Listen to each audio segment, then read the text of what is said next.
me, I'll blow up. Doing talent shows and man, everyone will show up. Got in an accident and still made it for them to go nuts. You know what? I'm so what? I'm so That means I can't describe the way I vibe, the way I slide. And with the rhymes that make the dimes, I'll close their eyes and fantasize. Young Divine calling their phone number.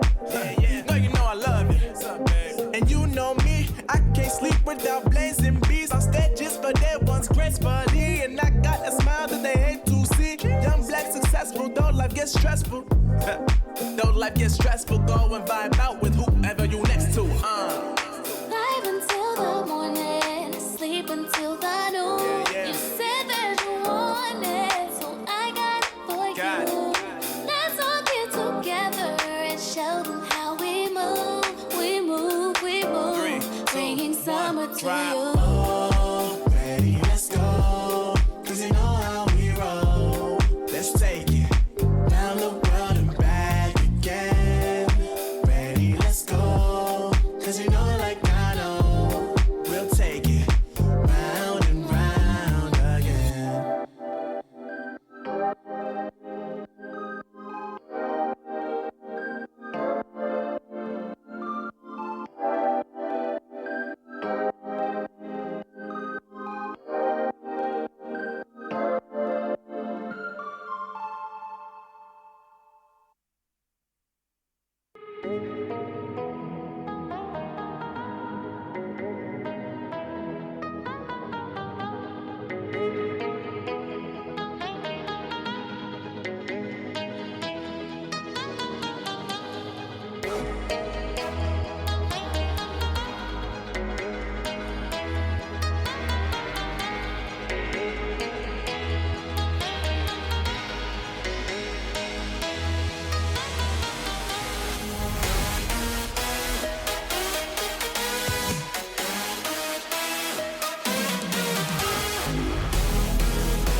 pretend that you will make a change, 'cause you don't wanna change.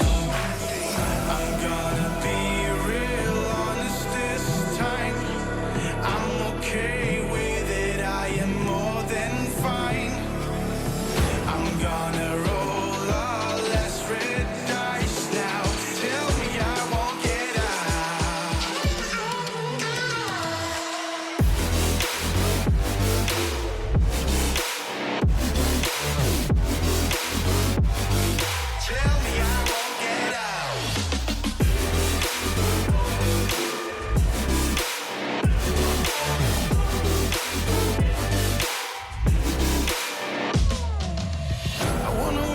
sky, alone among the stars, without forgetting who I was, or have to look back that far.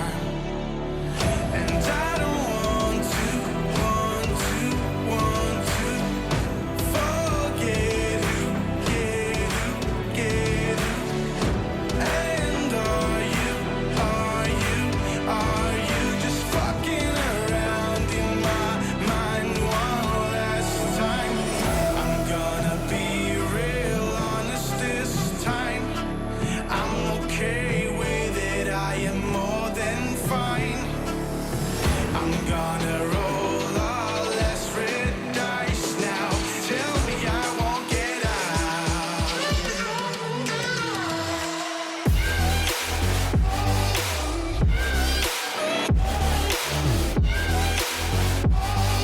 Tell me I won't get out.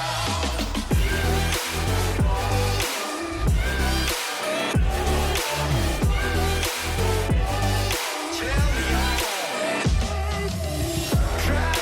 Trap me inside your walls now. Tell me I won't get out. Tell me I won't get out. Crush me with all that you are now.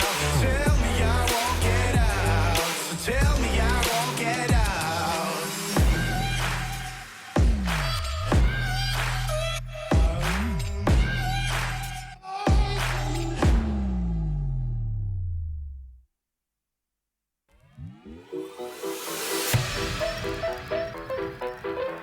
Hi, I'm rich and high.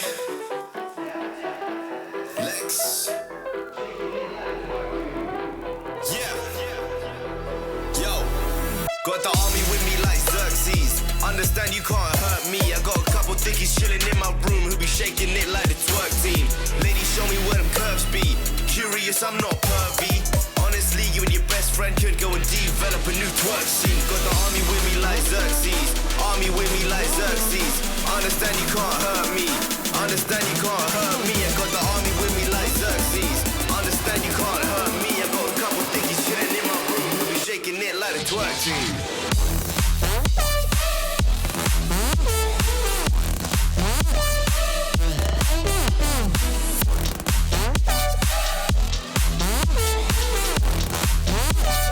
Shaking it like the twerk team.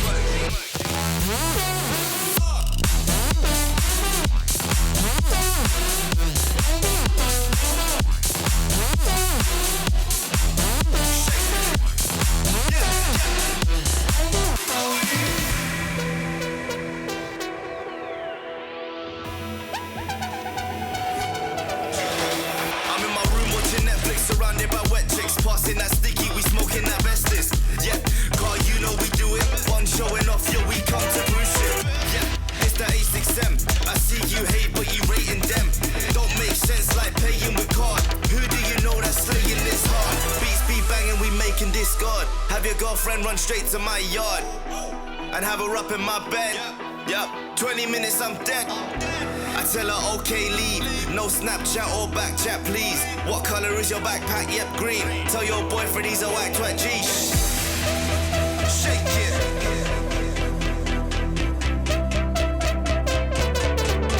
Shake it. Shake it. Let's go. Army with me like Xerxes. Understand you can't hurt me. Got a couple dickies chilling in my room. We'll be shaking it like the twerk team. Ladies, show me where them curves be. Curious, I'm not pervy. Honestly, you and your bestie could go and develop a new twerk scene like.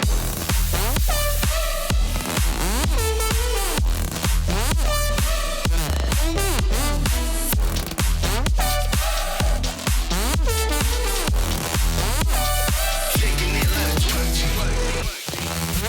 Shake it.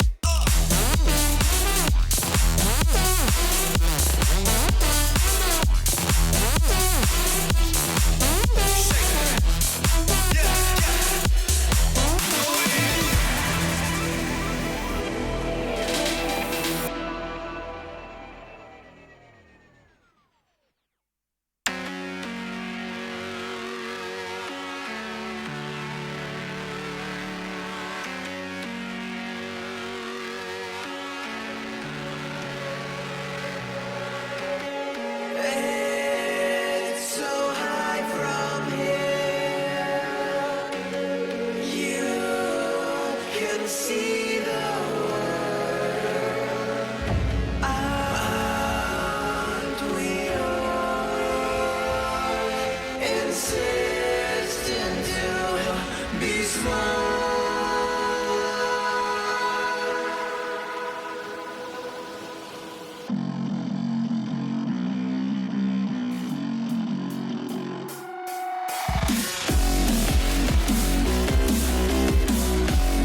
divine. I'll show you how it's done. There's no sight, we go inside. The man, he is the one. You build your walls, faith in God. They never come around. Then wonder why we all defy the burden to be born. We're coming home with a mission to bring an end to a terrible land. We are here to your mission. We are many of one. We're coming home with a mission to tear you down from your undeserved throne. We can take your conviction. We are many of one. You may call it a virus, but we call it the antidote. It's an answer to silence. The future is here to revolt.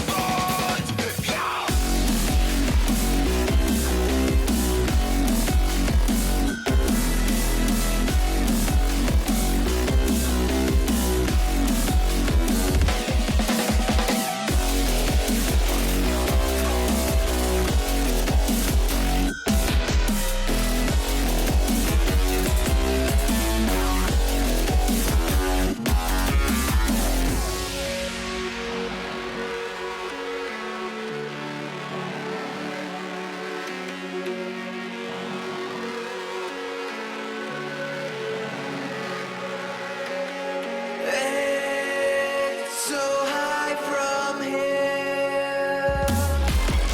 You can see the world. And we all insisting to be smooth.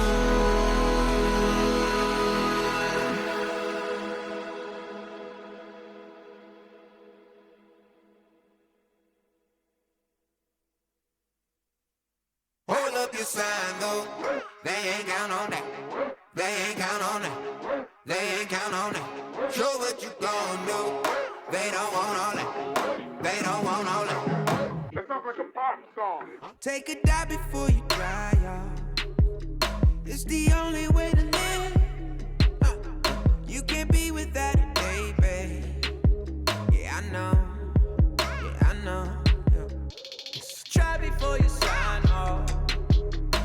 Shit could kill the sick. Real stuff. It's the only way to live. Fancy cars and the smiles of the ocean. Purple sky, let that night come with peace. Anywhere you wanna be. Anywhere you wanna be. Yeah, yeah. Hold up your sign though. They ain't count on that. They ain't count on that. They ain't count on that. Show what you gon' do. They don't want all that. They don't want all that. They don't want all that.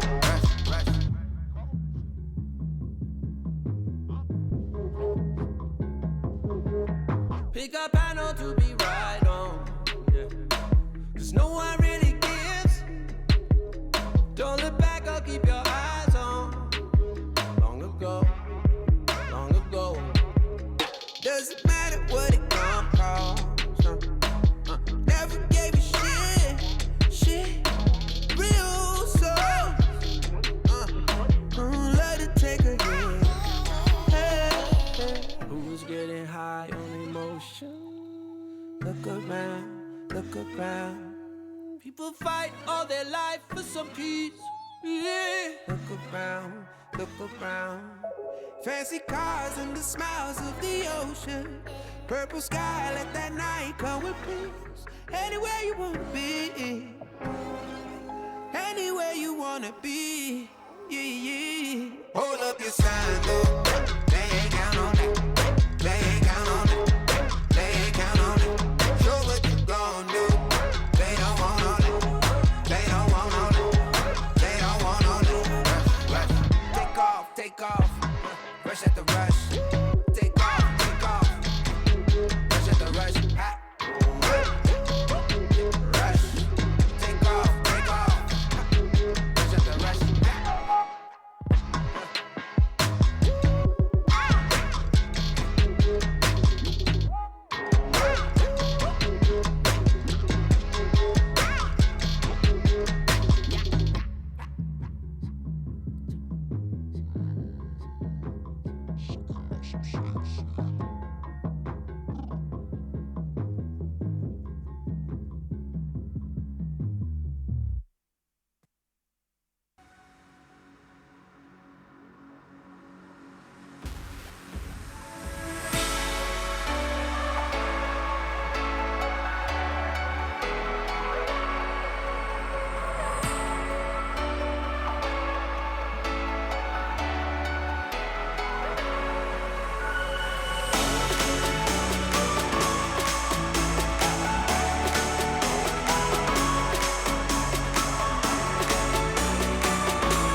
chasing all my dreams now lately. No matter if I try too hard, nothing's ever enough, baby. No, I don't care too much. I don't care too much. As long as I can keep you by my side. I don't care too much. We got time, no rush. In your eyes I always see there is something meant for me. In your eyes I always feel different.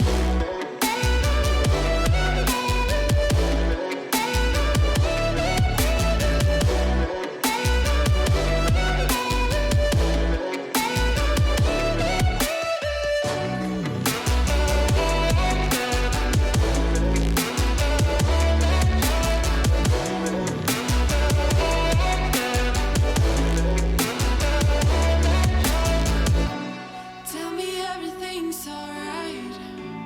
Life is just a bunch of faces, and if it's not, we'll still be fine.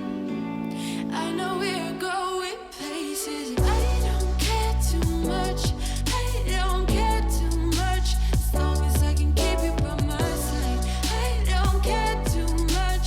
We got time, no rush. In your eyes I always see there is something meant for me.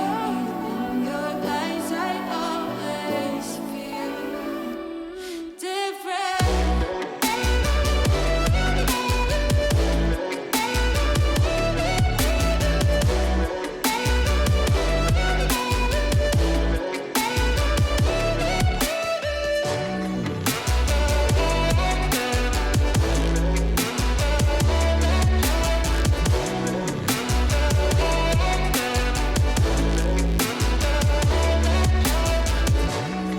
In your eyes I always see there is something meant for me. In your eyes I always feel different.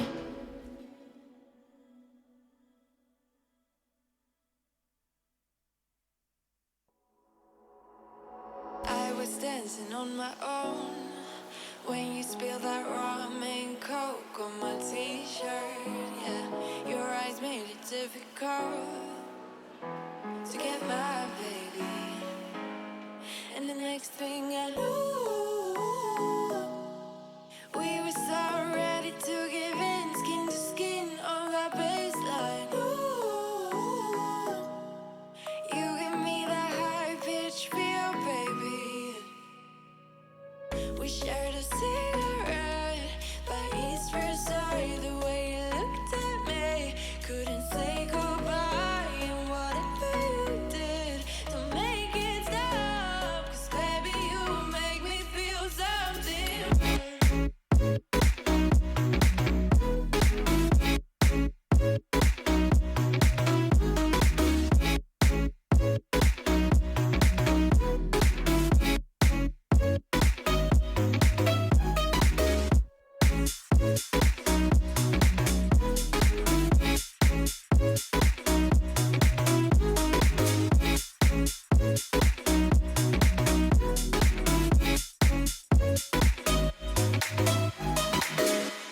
And the next thing I knew,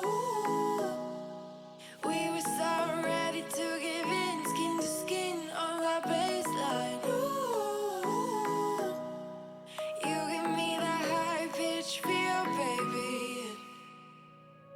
We shared a cigarette by East Versailles. The way you looked at me, couldn't say goodbye. And whatever you did to make it stop, 'cause baby you make me feel something.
my heart into something gold.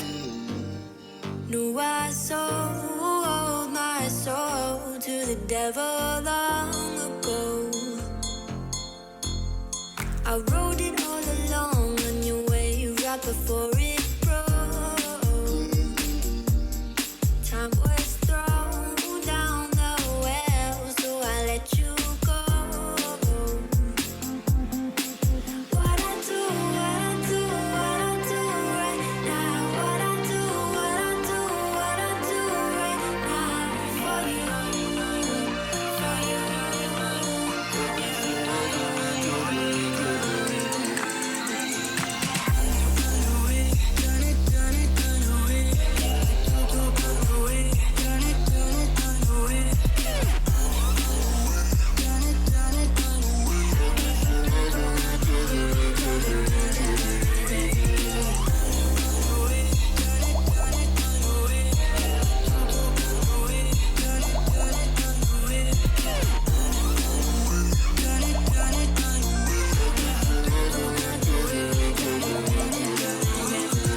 Carolina skies in the night, floating by your side.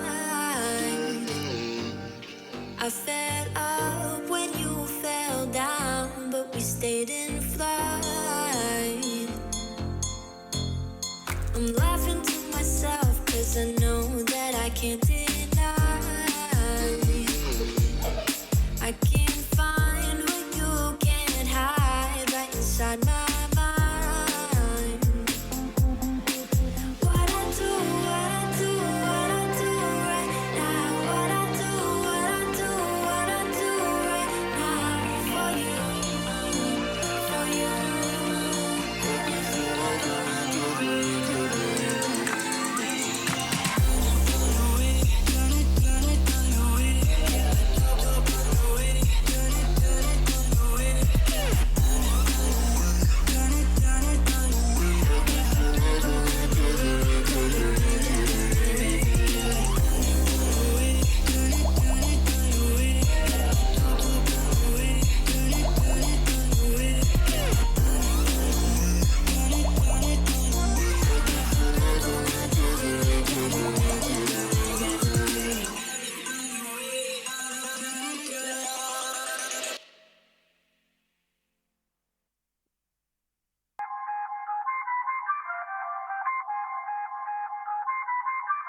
I feel on top of the world, I feel on top of the world right now. I feel on top of the world, I feel on top of the world right now. I always wanted the world, I wanna conquer the world right now. I feel on top of the world, I feel on top of the world right now. I call the shots in the man with the plot and we only go bombs away. Ain't no one protecting my mind as a weapon, that's why I'ma dominate.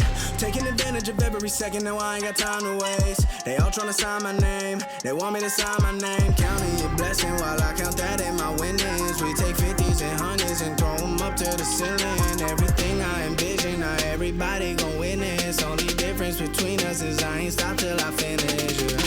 I feel on top of the world, I feel on top of the world right now. I feel on top of the world, I feel on top of the world right now. I always wanted the world, I wanna conquer the world right now. I feel on top of the world, I feel on top of the world right now. Savage, you've been distracted, your best my average, there's a reason for that's a fact. So they snapping back, mad at the fact that I don't have a backup plan, I ain't need that. Outworking everybody when I relax, so I ain't tripping about none of y'all feedback. Heard that, wonder when I'm gonna peak at. And that's why you count your blessing while I count that in my winnings. We take 50s and 100s and throw them up to the ceiling. Everything I envision, now everybody gon' witness. Only difference between us is I ain't stopped till I finish, yeah.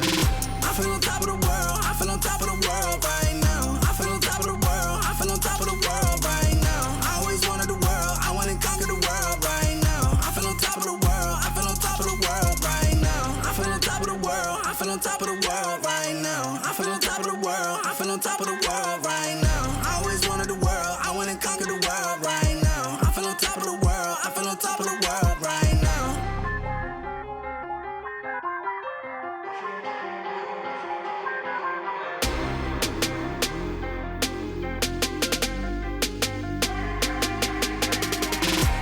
Shots in the man with the plot and we only go bombs away. Ain't no one protecting my mind as a weapon, that's why I'ma dominate.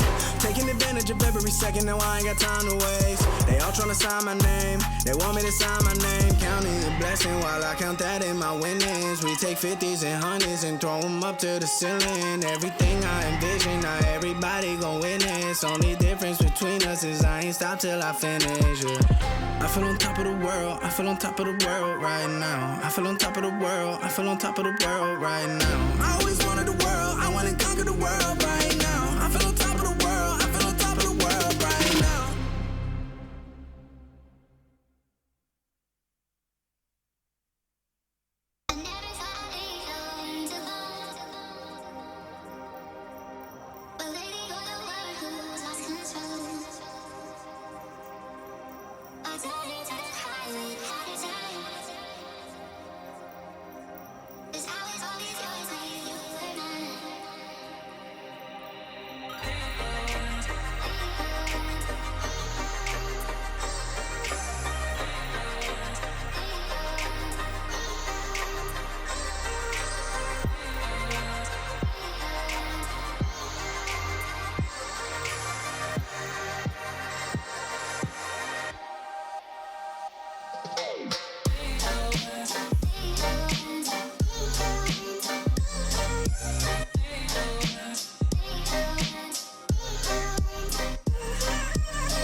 Penning in the clouds, and I'll take it, yeah.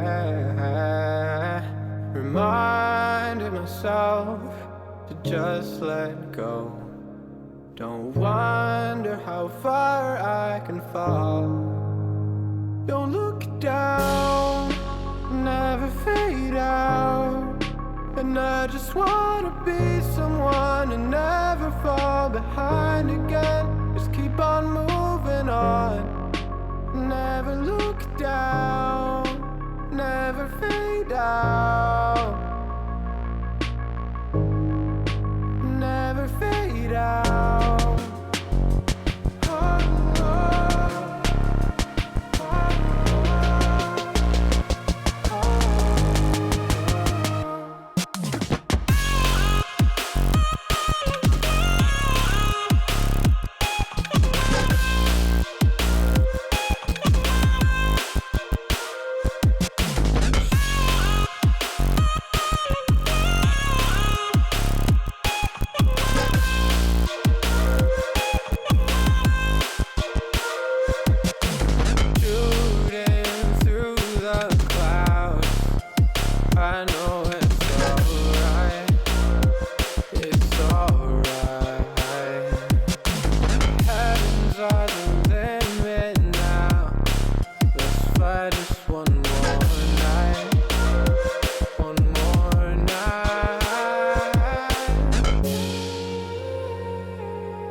And I just wanna be someone and never fall behind again. Just keep on moving on.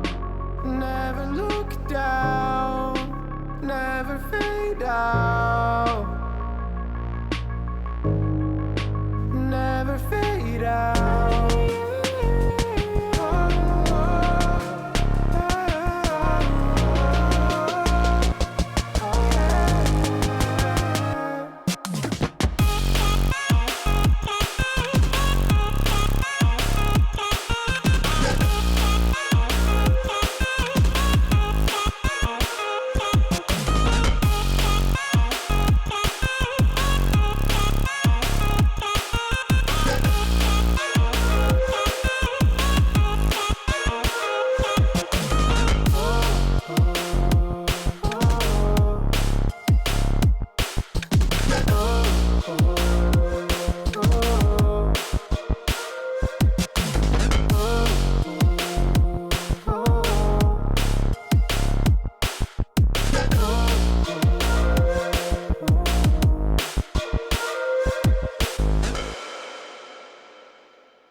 There's no defense, I'll buy it if I want it. I'm going supersonic, come on, beg for it. Alright, okay, running out of luck, too much in my cup, Nishi run it up. Why you always tripping like you top, cause you not my team pop. Shawty, I know, why you always tripping like you top, cause you not my team pop, my team pop. Who really got the block, sipping to rock in a cop car, They say they wanna party with us, 12 asking how much be that boofy, it's a la, My feature price bigger than your bank account. You talk about it, but don't show us that about. These boys only flexing with that allowance. We swimming in the down. I'm only f***ing you if your toes cute. Brown skin, goddamn, that's my soul food. I'm winning for the record, check your memo, bro. Generation of destruction, you'll remember us. LSD used to do promethazine, I'm only THC, NSC is my new lean. We no longer up next, on top, let your girl when she counting my checks. There's no defense, I'll buy it if I want it. I'm going supersonic, come on, beg for it. Alright, okay, running out of luck, too much in my cup, Nishi run it up. Why you always tripping like you top, cause you not my team pop. Shawty, I know, why you always tripping like you top, cause you not my team pop, my team pop.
in a lot of danger, and it's all in your name.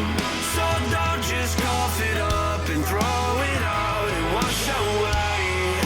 I wish they wouldn't take you, so please take me. I already know what it's like to let you go.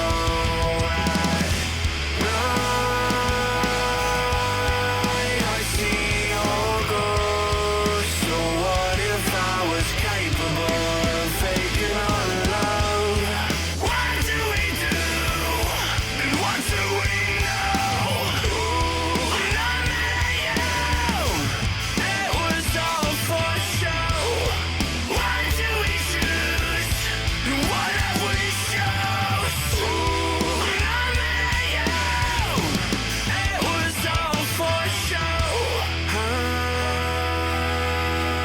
High above the world, if you're alive, please let me know. I already know what it's like to let you go. Right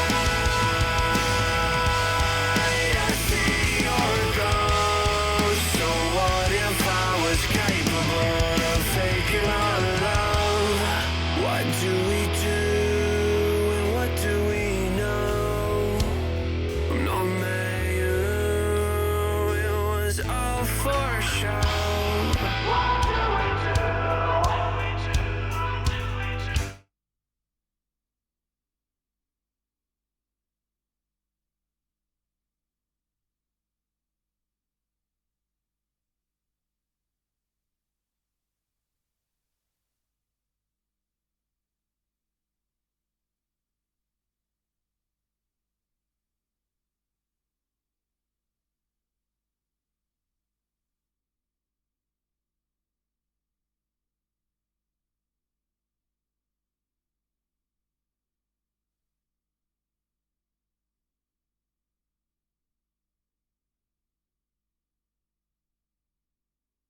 It gives you a couple more seconds after the break, but still punished by the Requiem of Souls, because you're not invulnerable even when you're not broken, right? They can still kill you through that. They might just... I don't know. Velior? I think they can kill him as well. Yeah, the Fusel Blade set up, they even have the silence by Velior, and they can just push your Axe, if not your tier 4s If here. not tier 4s, I was about to say, with Lina here to defend it, but with Webs in the base, they're going to go for it. Yeah.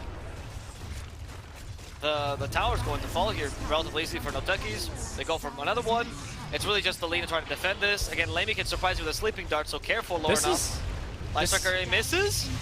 They go for Lorna. The BKB's active, but Lorna's still taking a bunch of damage. They didn't quite kill the Skyreth Mage. Now they finally got him. As in goes Pasha in the smoke screen. Not gonna work. Sleeping dart for the Lina. Gives him enough time to finish off the throne. No techies wins the series. 2-1. Krusty Esley.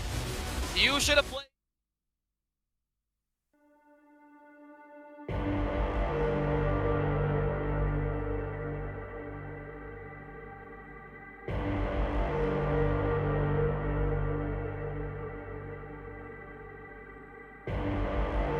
Rising out the ashes, coming from the ether.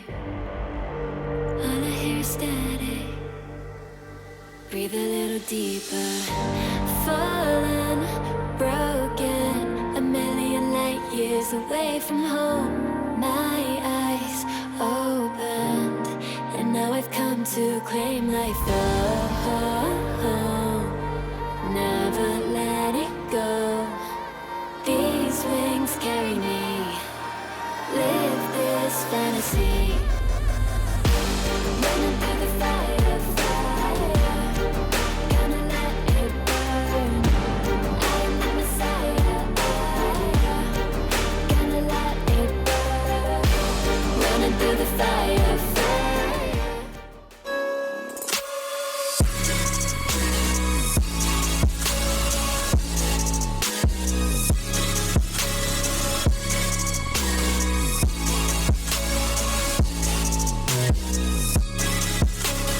You love it, you wear it. What's your style? Get your merch at shop.eslgaming.com.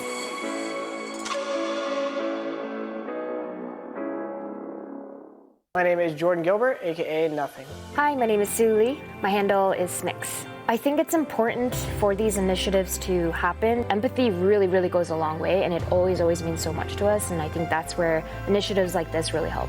I encourage everyone in the community, anytime they see bullying, anytime they see someone getting called names, I encourage you to step up and say something. Good luck, have fun. Good luck, have fun.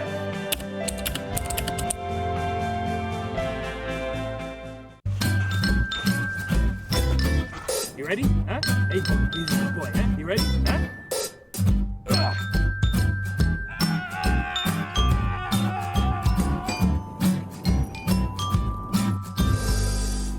Start your esports career now at play.eslgaming.com. Do you think you know everything about Dota 2? Then stay alert and look out for the DHL drop quiz on the ESL Dota 2 Twitch channel.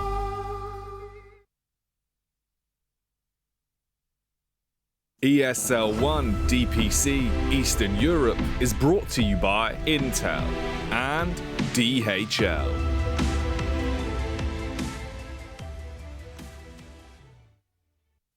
Hi all, I'm Let's Wanna Fly, Andriy Bodorenko. I'm playing position 5, Team Navi. Hey, my nickname is Yamich. I'm the position 4 player of Strike team, and that's all.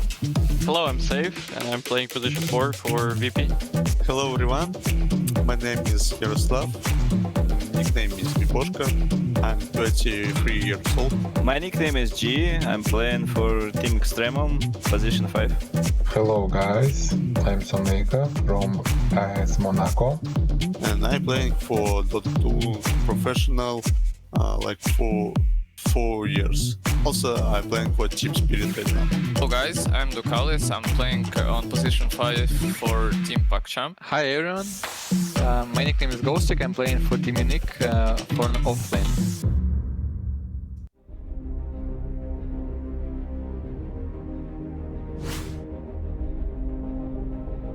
Be able to take down the first life, but FN, he went a little bit too far. Ramsey's jumping onto the back lines, and Palantinos, though, he's just trying to burst down over on the side. He's not going to be able to quite do it. The BKB coming out. Iceberg needs to be careful. He can't afford to take all this damage. He's just obliterated here.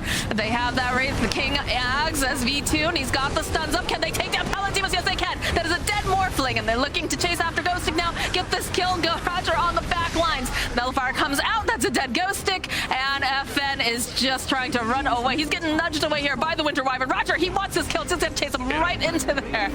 And eventually, though, FN will survive. Who is the person who is going to be unfortunate enough to get jumped on here? Ramsey's over on the side. The jump forward from Ghostic. Not going to be able to quite land that stop, but there it is. There's the infest bomb. Ramsey's trying to claw away. Is he going to be able to do it? No, he's going to be immediately taken out. Roger now. Cookie hopping forward. V-Tune, though, back on the other line. Swing left around. Flicker again forward here. He's trying to fight him. Palantinos, he's not going to be able to, though. The BKBs do indeed get popped. V-Tune fleeing for his life. Always want to fly. Not going to be able to run away. They have the dust. They do manage to find themselves Roger. He's pretty hard to get their hands on. He does eventually fall, though. All the way into the fight. I mean, I think that's what they're hoping here. And there's the toss. Held up with the Earth Spike. Do you have that? On the back line, so they get the jump. So they will be able to take down DPK first time. Wraith King coming right back up too. Do they have the damage, though? Can they do this? The save goes in with a nice shackle here. So they're going to try to burst them down, and it looks like they should be able to take down Cheshire Cat. Cheshire Cat, he's going to buy back Nightfall. He's a big dude. He's just trying to chip down over onto Medusa. Save does fall, and eventually, though, Dracha will go down to a Scatter Blast. They'll go in for this duel. Look at the damage coming out from Rainbow. Can they take him down enough? Do they have the damage? Cookie up forward? No, they can't take down Nightfall. They're going to be able to turn it right back around again. Rainbow will fall. Cat also will go down, and Pantomim will crumble. GG. GG. Well played comes out. Virtus Pro. They have done it, Fog.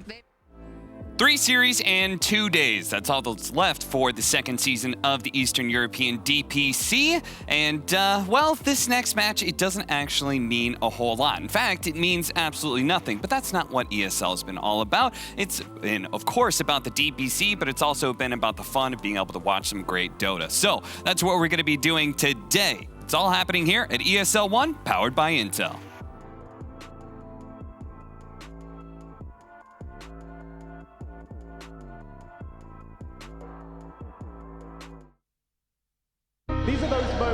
think anybody else is going to forget.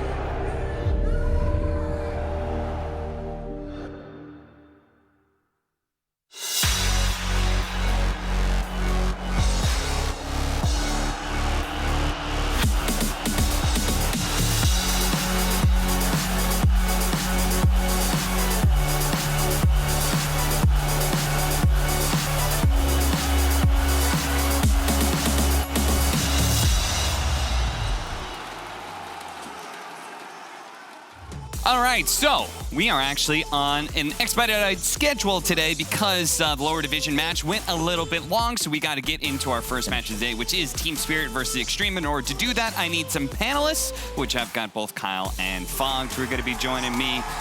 Yes. Kyle, you're talking about your new fresh ideas. No. I'm keeping that for myself. I'm going to use it. Hello. Good afternoon. You guys excited?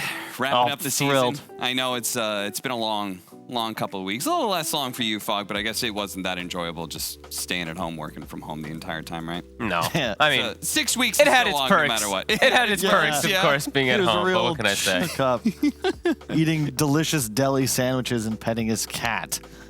He sat on my lap the whole time. That's probably the biggest thing I miss. I'm casting and I just got Kitty right here, so definitely missing out on that. All right, well, we don't have a whole lot of time for banter stuff because we do actually need to talk about the series that's happening. It's Team Spirit and Extremum, and our first VT is going to be with Toronto Tokyo. A little bit of insight about him. Oh, save. Remember the jump save, trying to get out to the side. They've got the control onto DM. DM needs help and he needs it now. Going to the major feels nice for us, of course, but we expected we will go to the major last season, and now it's finally we are on major. Sadly, we are not going from first place because I think we had really good chances to win against VP, but we lose the game. So our hopes on the major minimum post top 4, so we can qualify to TI like 100%. Expectations, nothing really. We don't really expect anything, but as I said, I feel like we are in a good shape. Like how we are playing scrims against some good teams, etc. So I think we have good chances for the major. If we will be fine mentally, let's see what will be.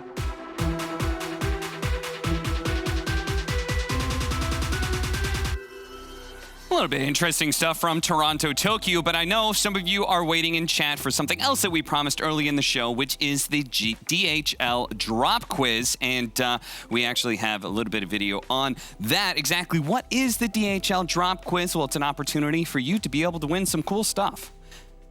Do you think you know everything about Dota 2?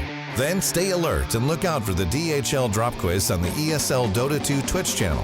Because as soon as the question is asked during the stream, the clock starts ticking. You will have 60 seconds to type your answer in the chat using this format. And keep in mind, speed is important at DHL. So the faster you answer correctly, the more points you get. Keep track of how well you are performing on the leaderboard. Will you manage to make it to the top and win one of these amazing prizes? There's over 1,000 euros in prizes to be given away, and you can get it if you manage to answer this question correctly. The question of the day is, which small camp provides the lowest average gold when farmed? Is it A, the Hill Troll camp, B, the Ghost camp, C, the Harpy camp, or D, is it the Kobold camp? Do my panelists happen to know? Don't give the answer. I'm just curious if you guys actually do know the answer to this question. You confident? Yeah, decently. Decently? Yeah, I told you what I thought it was. You said I was right. All right, well, we'll have to see whether or not Kyle was right and whether or not you guys are right. Go ahead, type those answers in the chat. You have an opportunity, if you're correct, to be able to win some prizes. So do not miss out. We're going to go to a short break, and then we come back. I'll reveal the answer.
Welcome back to ESL One, where we are about to watch a match between Team Spirit and Extremum. And we have no idea what's going to be happening in this match because there isn't anything on the line, which maybe unlocks Extremum's hidden potential, and maybe they turn up in a really big way. But what is about to turn up is some of those prizes, because we actually do have the answer to your DHL drop quiz. And the answer is ABCD. For those of you guys who actually know, I bet the supports know. I bet the supports know, because you guys are used to pulling the easy camp. The answer is D. That's right. It's going to be the Kobold camp. That is the one that is totally worthless. You know, because your supports out there, you pull a single pull at a Kobold camp, and you're like, this doesn't do anything. Yep. Doesn't kill any creeps. Yep. Rule number one, don't pull Kobolds. Stack it. Always stack them. Pull everything else. The only person who's happy to see those is Alchemist. True. Alchemist and Io, right? Because you take the little guy and you got the cup, and you tether him, and you're speedy, and that's about it. It's part of the pseudo RNG though of Dota. Like, same goes with if you remember back in the day when Chen Enchantress would try and make moves really early on. Sometimes you get a kill creep, sometimes you get a farm creep. It's like, what's the spawn? That's the beauty of RNG. We have even more now. We literally have infinite amounts of RNG now with neutral items and all this other stuff. Some of the Prowlers. If you're like a mid Lina, you see Prowlers, like, oh, nice. That's a free ancient camp. I can farm that like a hard camp. Yep. It was smart of them to fit the Dota lore to this entire idea. You know, like, no game is the same. Like, no, really, no game is the same because of so many heroes, so many items. I was because I saw this about a deck of cards just like how many 52, I think it's factorial, is. Yeah. It's like if you, the number of permutations a deck of cards can go through. Something like if you took a grain of sand and every billion years like moved it over here. And you were shuffling cards. I'm not seeing this. What the hell are you going for? And you're shuffling in the meantime. Lost it. He doesn't remember what this I think it might have been like what a Google is, which is how long it takes a black hole to decompose. It's what the hell does it have to do with a deck of cards in a sand? Yeah, because if you shuffle a deck of cards enough times, you can actually create a black hole. No, it just takes a long time. It would be a long time if you did it to get all the combinations. Stop. The point of the metaphor is it takes a long time. You know, this is great because like this is stuff we'd actually be talking about in the green room and we're just live and Kyle's busting the shit out. It was like the moment Kyle's like, you take a grain of sand and then you put it over here, and I'm like, what? Well, that's not very specific. That there's no math that's going to be involved in over here. It takes a long time. It takes a long time. The second half. Yeah, which is also taking a little bit of time because we are setting up for Team Spirit Extremum. Now, we actually haven't talked about the match at all. So what are you guys expecting out of this? I know if this was an actual like DPC match where rankings were on the line, Team Spirit would crush the ever-living hell out of Extremum, and it wouldn't be a contest whatsoever. It'd be 2-0. Fuck, just saying. So we've been surprised at Chicken Fighters and how they've been doing poorly in the Western European side. Well, they beat Extremum yesterday. They did beat Extremum. Was it 2-0? It was 2-0. And To be fair, it was 30-minute games as well. Oh no. To be fair, they are not the only upper Eastern European division to be beat by lower Western European division players. That's true. Teams. True. It is a bit of a trend. I do have to be a little honest too. Extremum the other day, you know, as poor as they are performing, they took a game from Gambit. They took a game from AS Monaco Gambit, and pretty convincingly. I actually I was casting, and I'm like, what the hell is going on? Extremum bringing it to them, but then they lost the next two games pretty convincingly. Yeah. They took some L's, but to be fair, I mean, even TI winners take L's. Like Extremum, maybe Division 2 teams giving them trouble. Other cases, it's social media managers. Like, you really don't know. Competition's fierce nowadays in the Dota 2 world.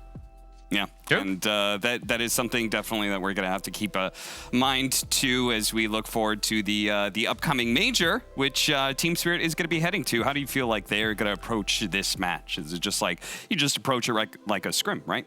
Yeah, that's how I would hope. I hope they don't just goof around. Maybe if they have some like strategy thing or maybe if they do want to challenge themselves a little, like the VP thing. It's like, all right, let's see if we actually can just beat counters. Maybe these counters aren't as effective as they used to be, because Dota is changing so much. 1-2 Broodmother or something, and just be like, see what we can do. I'd actually like to see Toronto Tokyo play something a bit new. Like his Spirit Heroes are definitely solid, but I think for them to perform at the major, which they will need if they're going to make it to TI Direct, they've got a shot. I need to see him adapt a bit. Maybe a Pugna here and there, something like that next tier of mid hero. I like when he. Yeah, I agree with that. He is an incredibly versatile player, though, as he's gone through the years. He's had a lot of different names. I don't think people know this also, but he was like Temeko something. He had a different name that he used to do like Shadow Fiend highlights and stuff like that. Then he changed his name to Mio. Now he's Toronto Tokyo. He's had a lot of versatility, but in the team, he's only really shown his Spirit Heroes. And alrighty, well, that's a change up. The Witch Doctor. I see. Team Spirit are already kind of going against what I was talking. I mean, okay, never mind. They're going to be Draft Treant Protector. I was going to say they're banning away the Broodmother. I was like, this is a good opportunity to try and beat a Broodmother. It is one of the, that's one of the ones that Extremum has done decently with. That's one of their wins, right? They had Shashlo playing that one, and it does change the way Dota is played. So maybe they're just considering, we're not going to play versus Broodmother at the major. Like, we're probably going to ban Brood at the major. Let's not even bother. It also looks like, I mean, we haven't seen much Treant Protector, but that is a hero that has been very popular in China, right? And that is also a hero that can't do anything about Broodmother. So I could see how they're like, we want to try this Treant Protector hero, but the one thing we can't face in the offlane is Brood. I mean, they see Witch Doctor, so they go for the Puck, because Witch Doctor doesn't really threaten Puck at all in the game, but Puck is a hero that, if they were looking at China, Puck is completely ignored in that region. So, mixing up a little bit of strategies here. Yeah, I'm not sure about Witch Doctor first pick. We really just don't see that. I think they're just going out, right? They're just like, let's just do us at this point. I think that's what you got to do. This is them. What do you want to play? This is literally what Extremum did, I think, even last season, too, when Medusa wasn't as hot. They just would first to it, Go for like the Manta Rapier build. Blah, blah, blah. I hate Medusa. I played it last night. It's not fun. This hero. Not fun. So bored. It's not a... Okay, it's a little... What, Kyle? You were one of the first ones to complain about Medusa. It is really... I think it is first twoable, unfortunately. It's just... The trouble with it is that it's one of those play styles that's fully understood. It's just... How do you deal with it? Especially with the new Shard. Ancients being even more valuable, I think, than they've ever been. Stacking being easier and more valuable Manta's as well. buffed. Manta's It's like- buffed, yeah. It's just a good hero. Yeah, Possessed Mask exists Yes, for some reason as well. Carries tend to every single game find a Possessed Mask, go to the jungle, and come out with a Manta at 12 minutes or something like that. So, yeah, it is ridiculous. We actually played...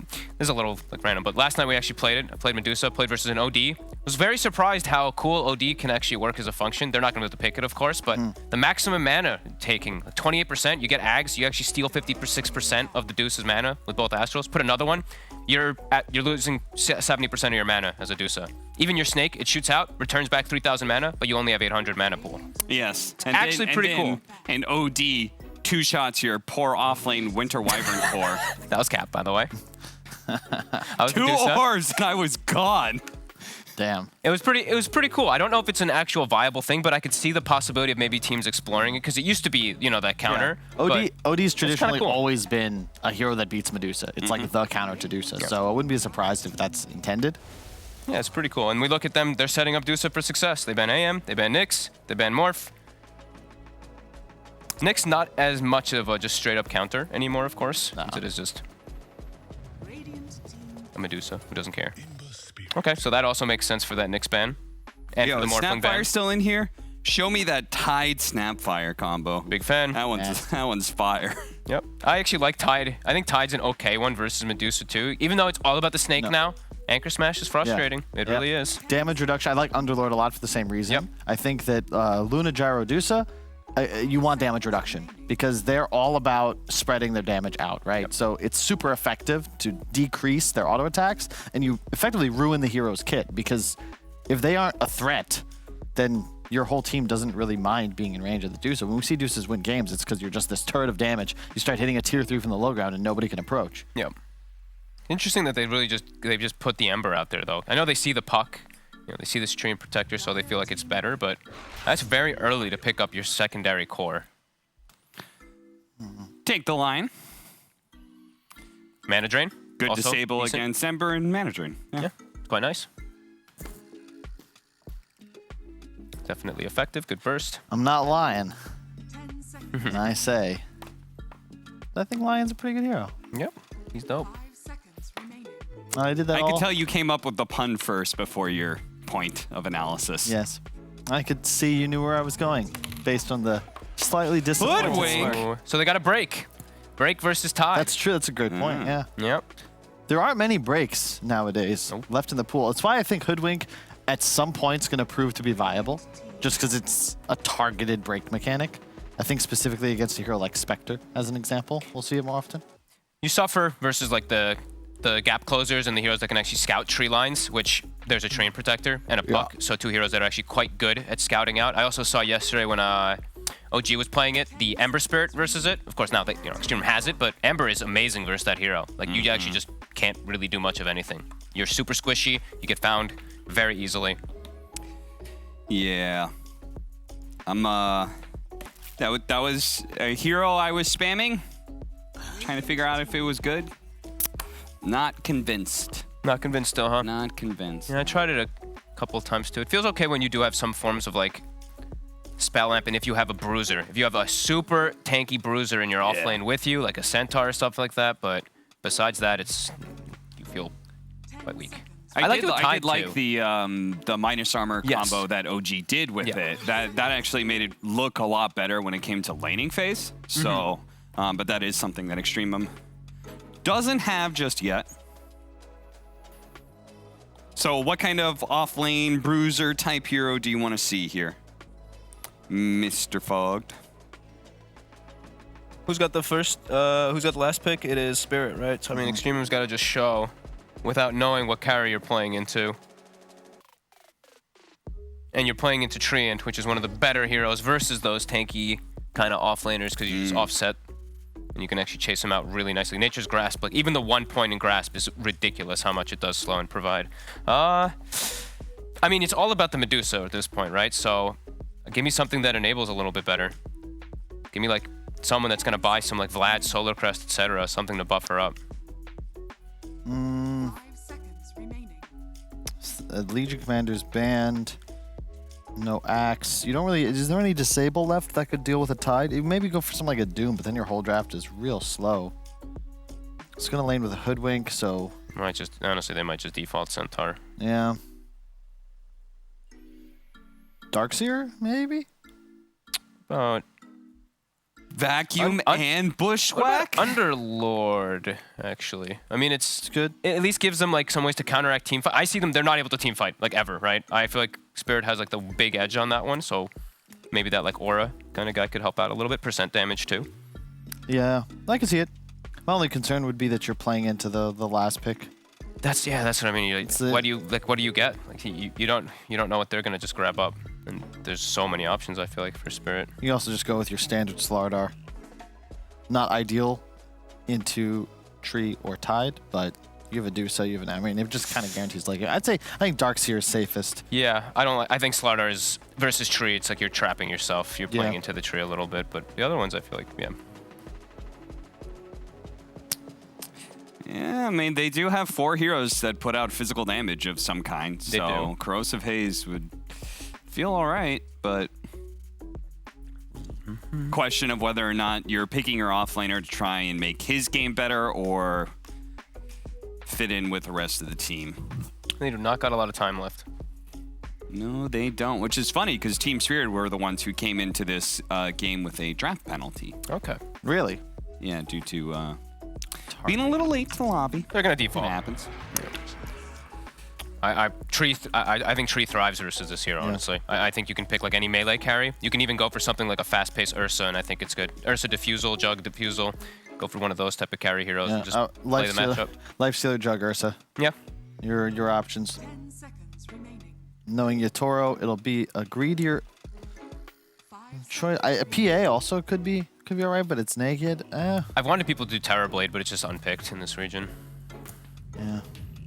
And it's going to be the Ursa. Yeah, I think you just go Ursa Diffusal, you get a timing, you go Roche, you get this advantage, and you just snowball the game.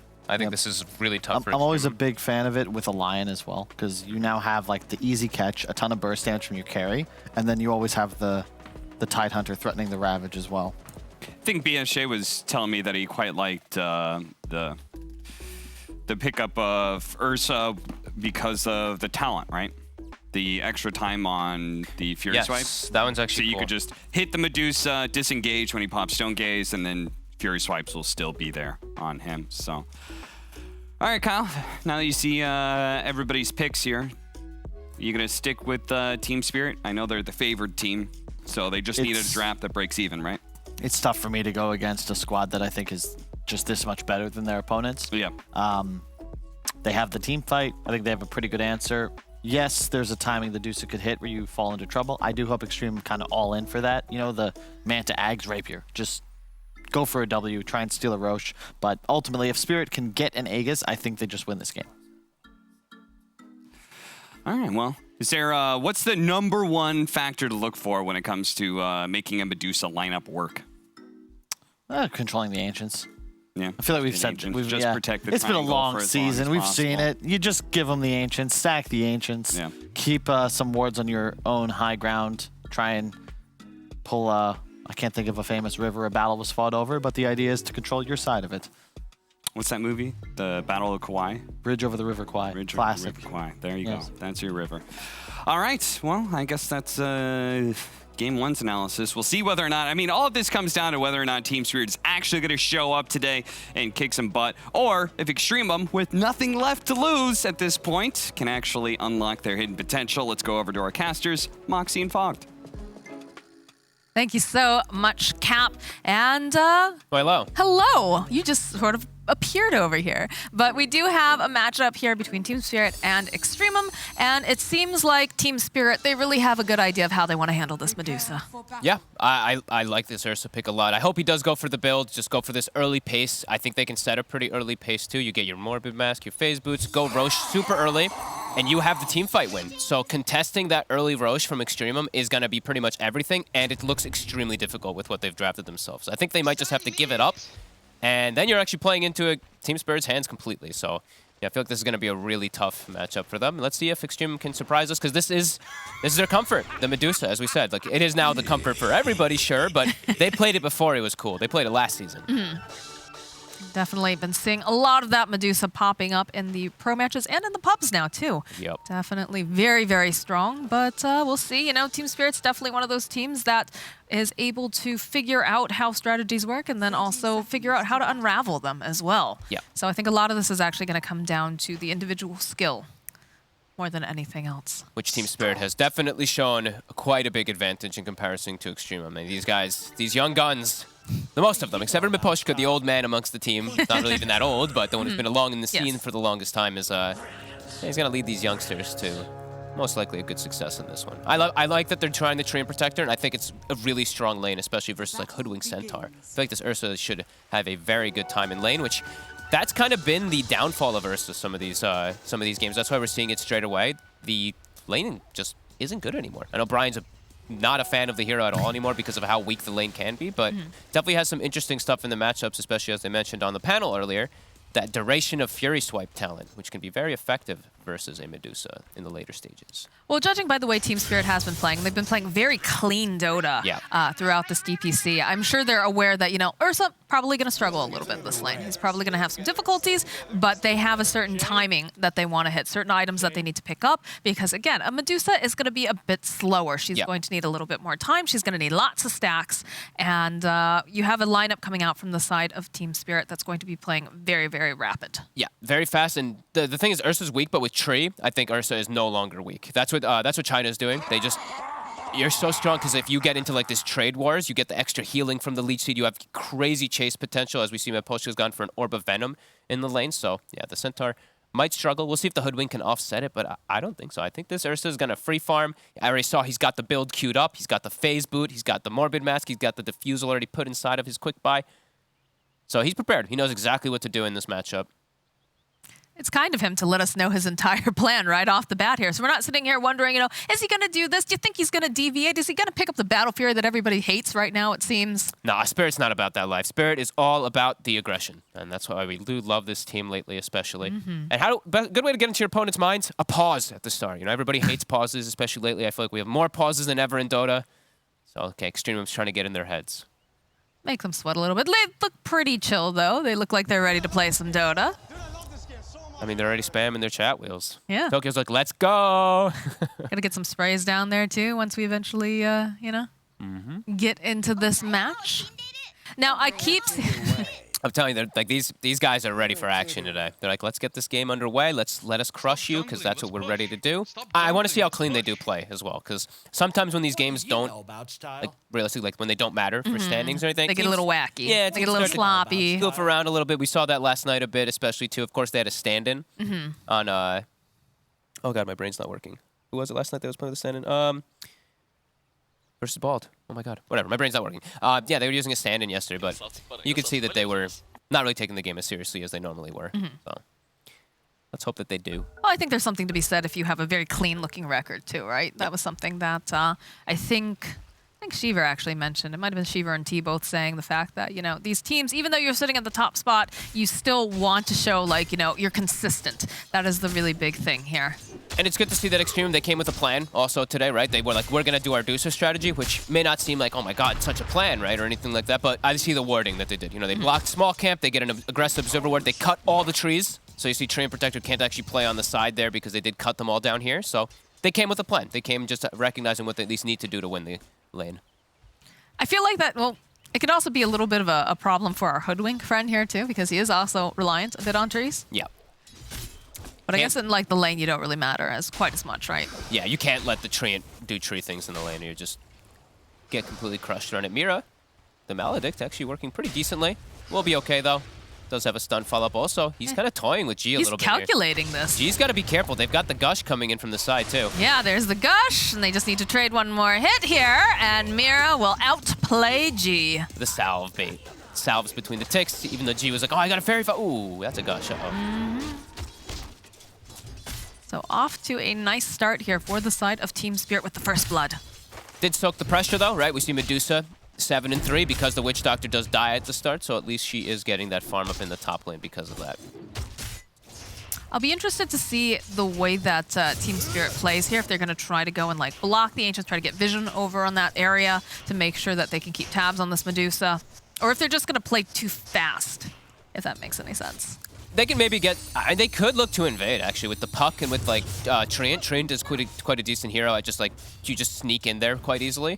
But their main timing is just, I think, like a 9-minute Roche. That's what you want to do with these Ursas. That's what we see the China strategy, too. You get that. You get Roche, you have, like, the Lore Mess, and then you pretty much get the Fusel, like, 2 or 3 minutes afterwards, and you just steamroll through, and that is looking like the approach that they want to take. Okay, then give me a prediction. If Ursa gets this Roche early on, how long do you think this game's going to last? I mean, probably like 28 minutes, 28, 31 minutes between there, something like that. Okay, all right. Because it's not about winning with the first Roche, it's winning with the second Roche, but it does make it that it respawns at that like 20-minute timer or something like that if you do get it at that early margin. Now, see, if you were Kyle, you would also add something onto there and be like, I bet that, you know. I will eat this paper cup if I... if I am wrong. I will not do that, no. No, I would prefer that you don't, because that would not be very good for your digestive system. Oh, is he going to get him? Oh, Melojoule. They have the Fairy Fire, though, and he's taking some tower shots. Melojoule, no. He's going to behave over here on the side of Team Spirit Toronto Tokyo. Needing to be a little careful. Didn't have that regen. Big fan of how both of them are playing the lane, though. It's full out aggression. One side, no phase shift. Other side, no flame guard. They're both just literally going for the kill in the lane, which it is fun to see. I like it. All right, well, Tokyo, he's got himself the salve. He's going to have those bottle charges, and he's making his way back to mid. And Ember does not have any more regen left on him at this time, so he's got to be careful. Yeah, Melo's just got to be careful to not just get comboed here. We'll be able to back up and get himself his bounty rune. And I think, Tokyo only missed one creep, I think, while he backed up and away. So Melo took the more greedy route of staying around in the area for the creeps. All 3 lanes not looking bad right now for Extremum. I'm actually surprised how well the Centaur is doing versus this Treant. He actually, goes for living armor in the lane. That is very weird, actually, for me. Because you're playing as a melee character. I mean, he's dead. He's dead, yeah. The tree hanging in the trees, and you know what? Hoodwink enjoys that. That's very weird. So the reasoning is because you usually skill the living armor if you have like a ranged carry that can't actually benefit from the pulses from of the leech seed. So he's a melee hero versus a melee hero, and actually does not go for it. That is very interesting, because that's actually what we see. No, I keep mentioning China because they are the team that is playing it, but Lan-M, he actually skills that level 1 when he has a melee carry rather than Nature's Grasp. Well, you can definitely see the value in it. Perhaps he's concerned maybe about some of the other lanes. Perhaps he wants to give Tokyo a little bit of an edge, so he's... I mean, they're both sitting just perfectly fine over here in this mid lane.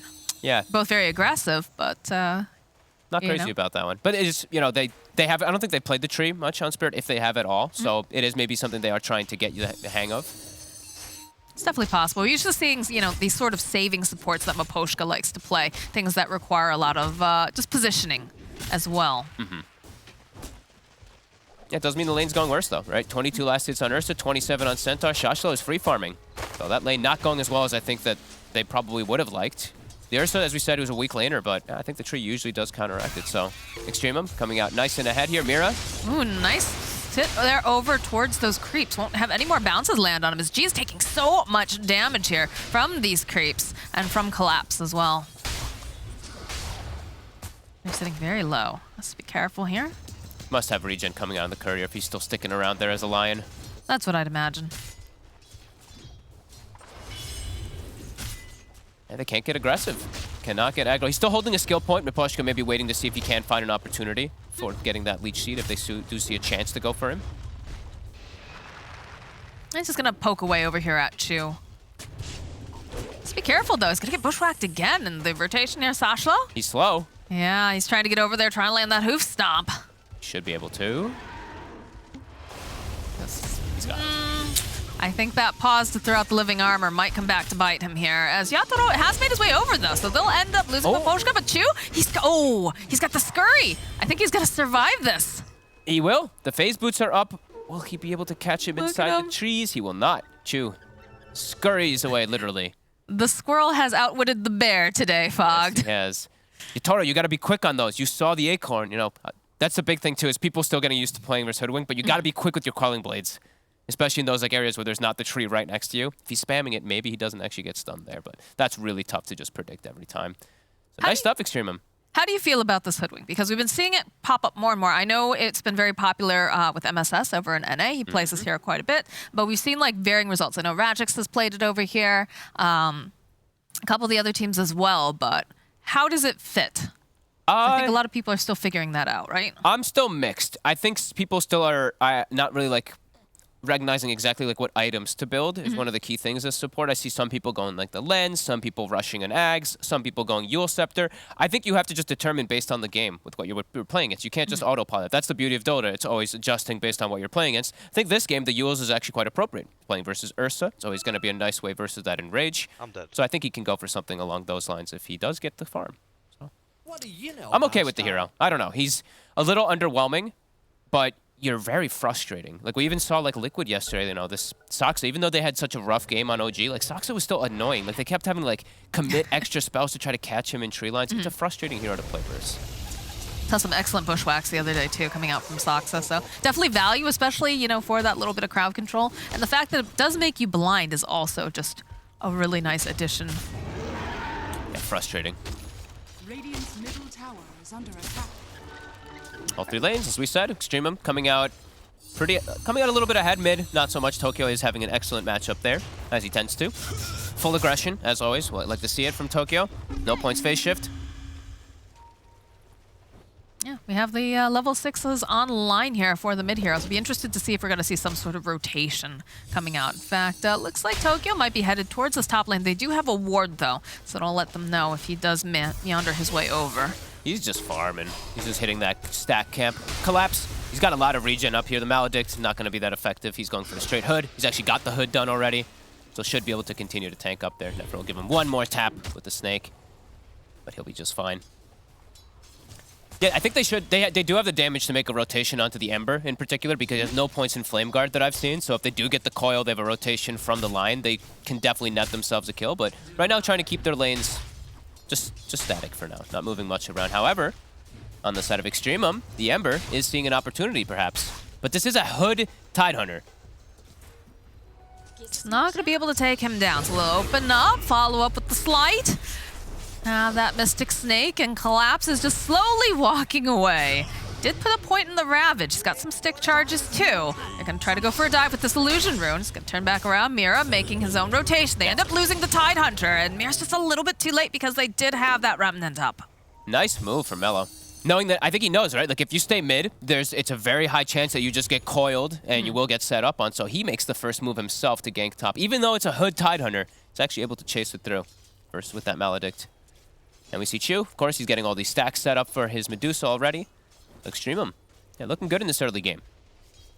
Well, they know how dangerous it's going to be if they start to get behind at all with the aggression coming out from Team Spirit. So it's all about fighting around that first Rosh. So it's also about, you know, Spirit actually going for that Rosh early on, which I'd imagine they have to when they go for this Ursa with the Morbid Mask already.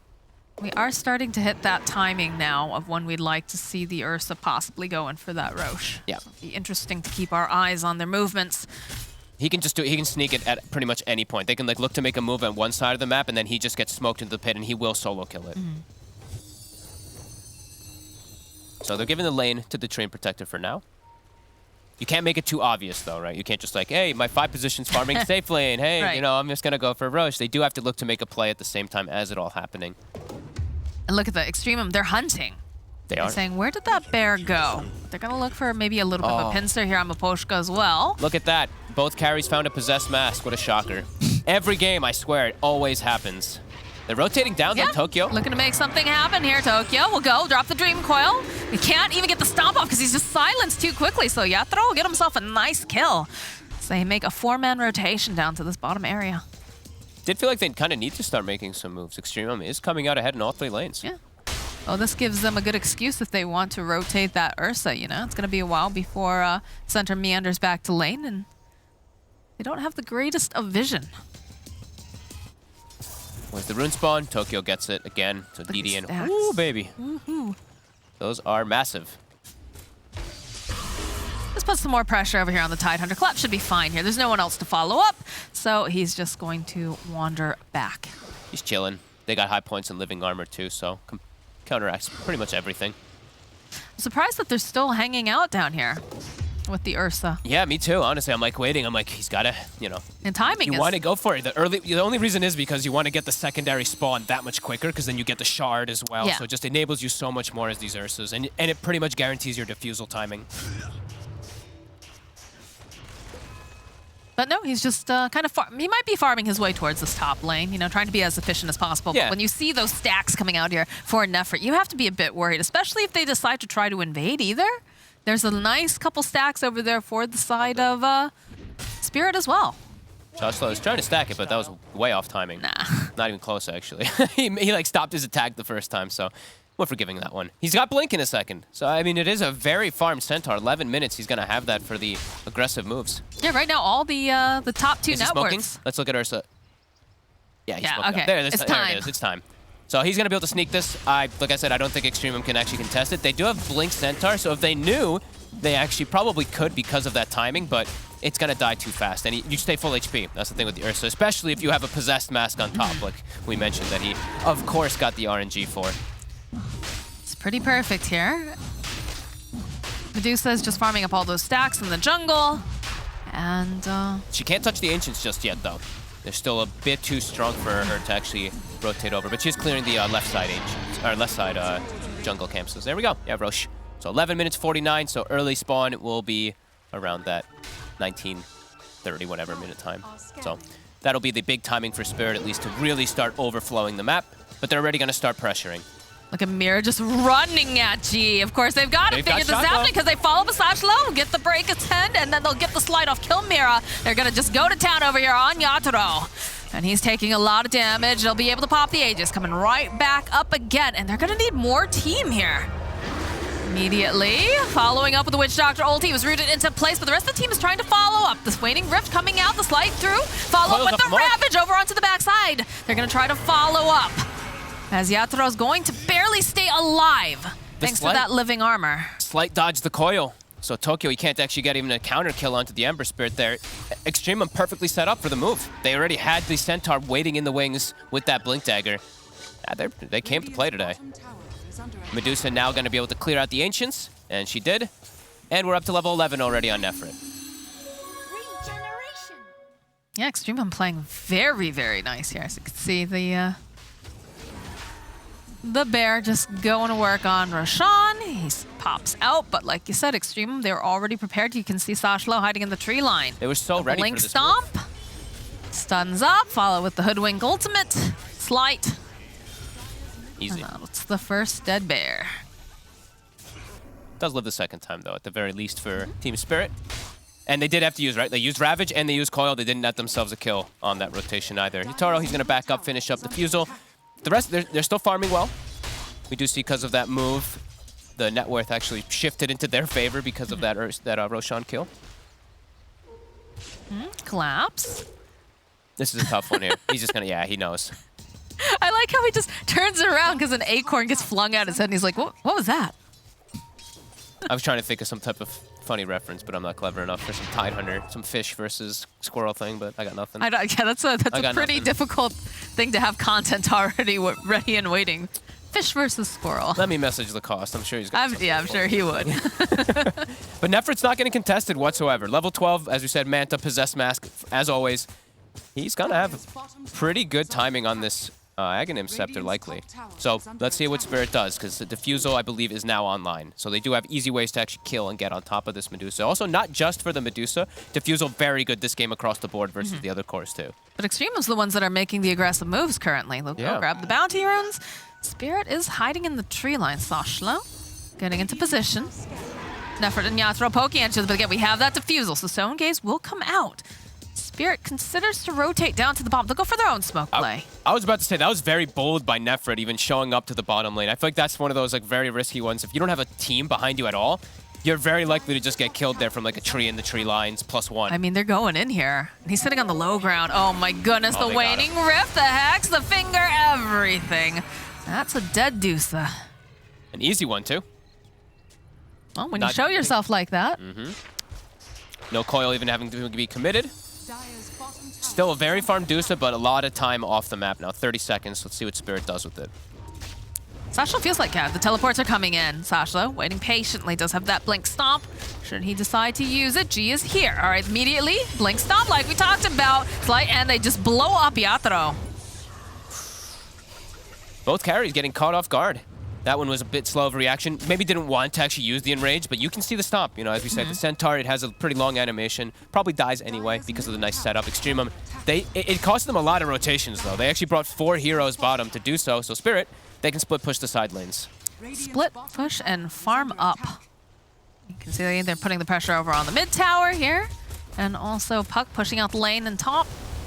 Poshka is left bottom, trying to keep the tower alive, and they do have to hard commit for this sort of thing. They do. They can't just wander off with that living Chi. armor. Ooh, Chu finds him over on the side. You can see the teleports are coming out, but not sure if they're going to be able to get there in time. Yes, they go. They get the overgrowth off. Poshka does fall. Chu getting chased after. They're not going to be able to quite finish him, but Sashlo does fall. The Hex over on G collapses here. He's going to open up with this gush. Melojul trying to just get some slice off, trying to dissuade them, but they cannot do it. So G will fall. They don't bring the Dusa bottom to go for the tower push. That's actually a bit weird. I feel like you need to have Nefrit there if you're going to commit that hard onto the tower, but they don't bring him, and now that tower, it's going to get healed up if they don't commit for it, so I feel like they actually have to just run directly back at that tower on the side of Extremum.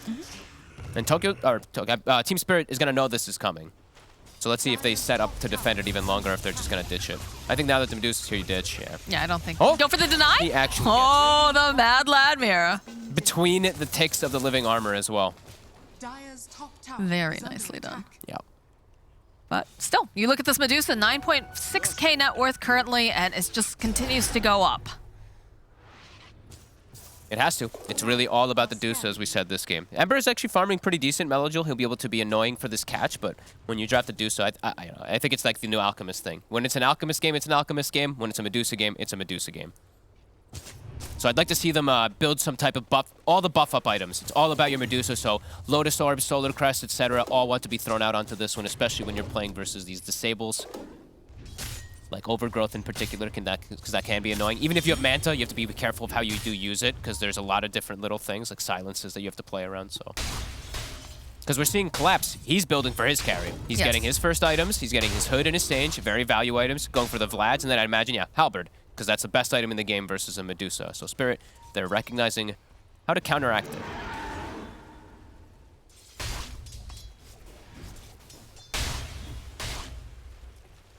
Just continues to farm up in this mid lane. We do have the Ravage still on the Tidehunter. He's going to grab up the haste.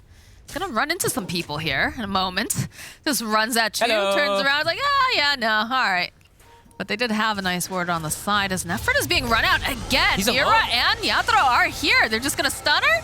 They turn away, say, you know, you're beautiful, but they'll go for the stampede. Oh, but they follow up with the coil. Nice bushwhack, though, buys them a little bit more time. Sashlo's going to turn back around. Can they get the kill over on Toronto Tokyo? Not quite yet as Yatoro jumps in over to the side. Can they kill this Puck? They're just chasing down Dusa. They've managed to take down Toronto Tokyo, but Nefrit also falling. Yatoro's just running at Sashlo. He's got no mana left to speak of. Another nice bushwhack coming out from Chu. Buys just a bit more time. Now Melojul's trying to run away. No mana left on him either. Just running down here. They'll separate. They don't want that cast to bounce. They'll get a kill over on the courier. But it's already delivered Melojul's BKB.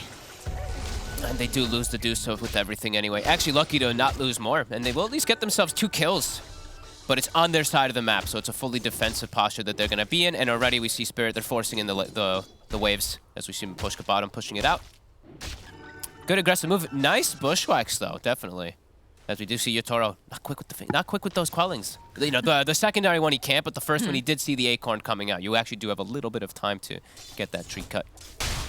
Well, like you said, this Hoodwink is a very annoying hero. Yeah, very obnoxious. And he is going to go for Ags Rush, so he's having a very good game for himself. I was going to, you know, I could definitely see arguments for the Yules this time, since they are playing versus the Ursa, but he definitely just wants to play his own greed.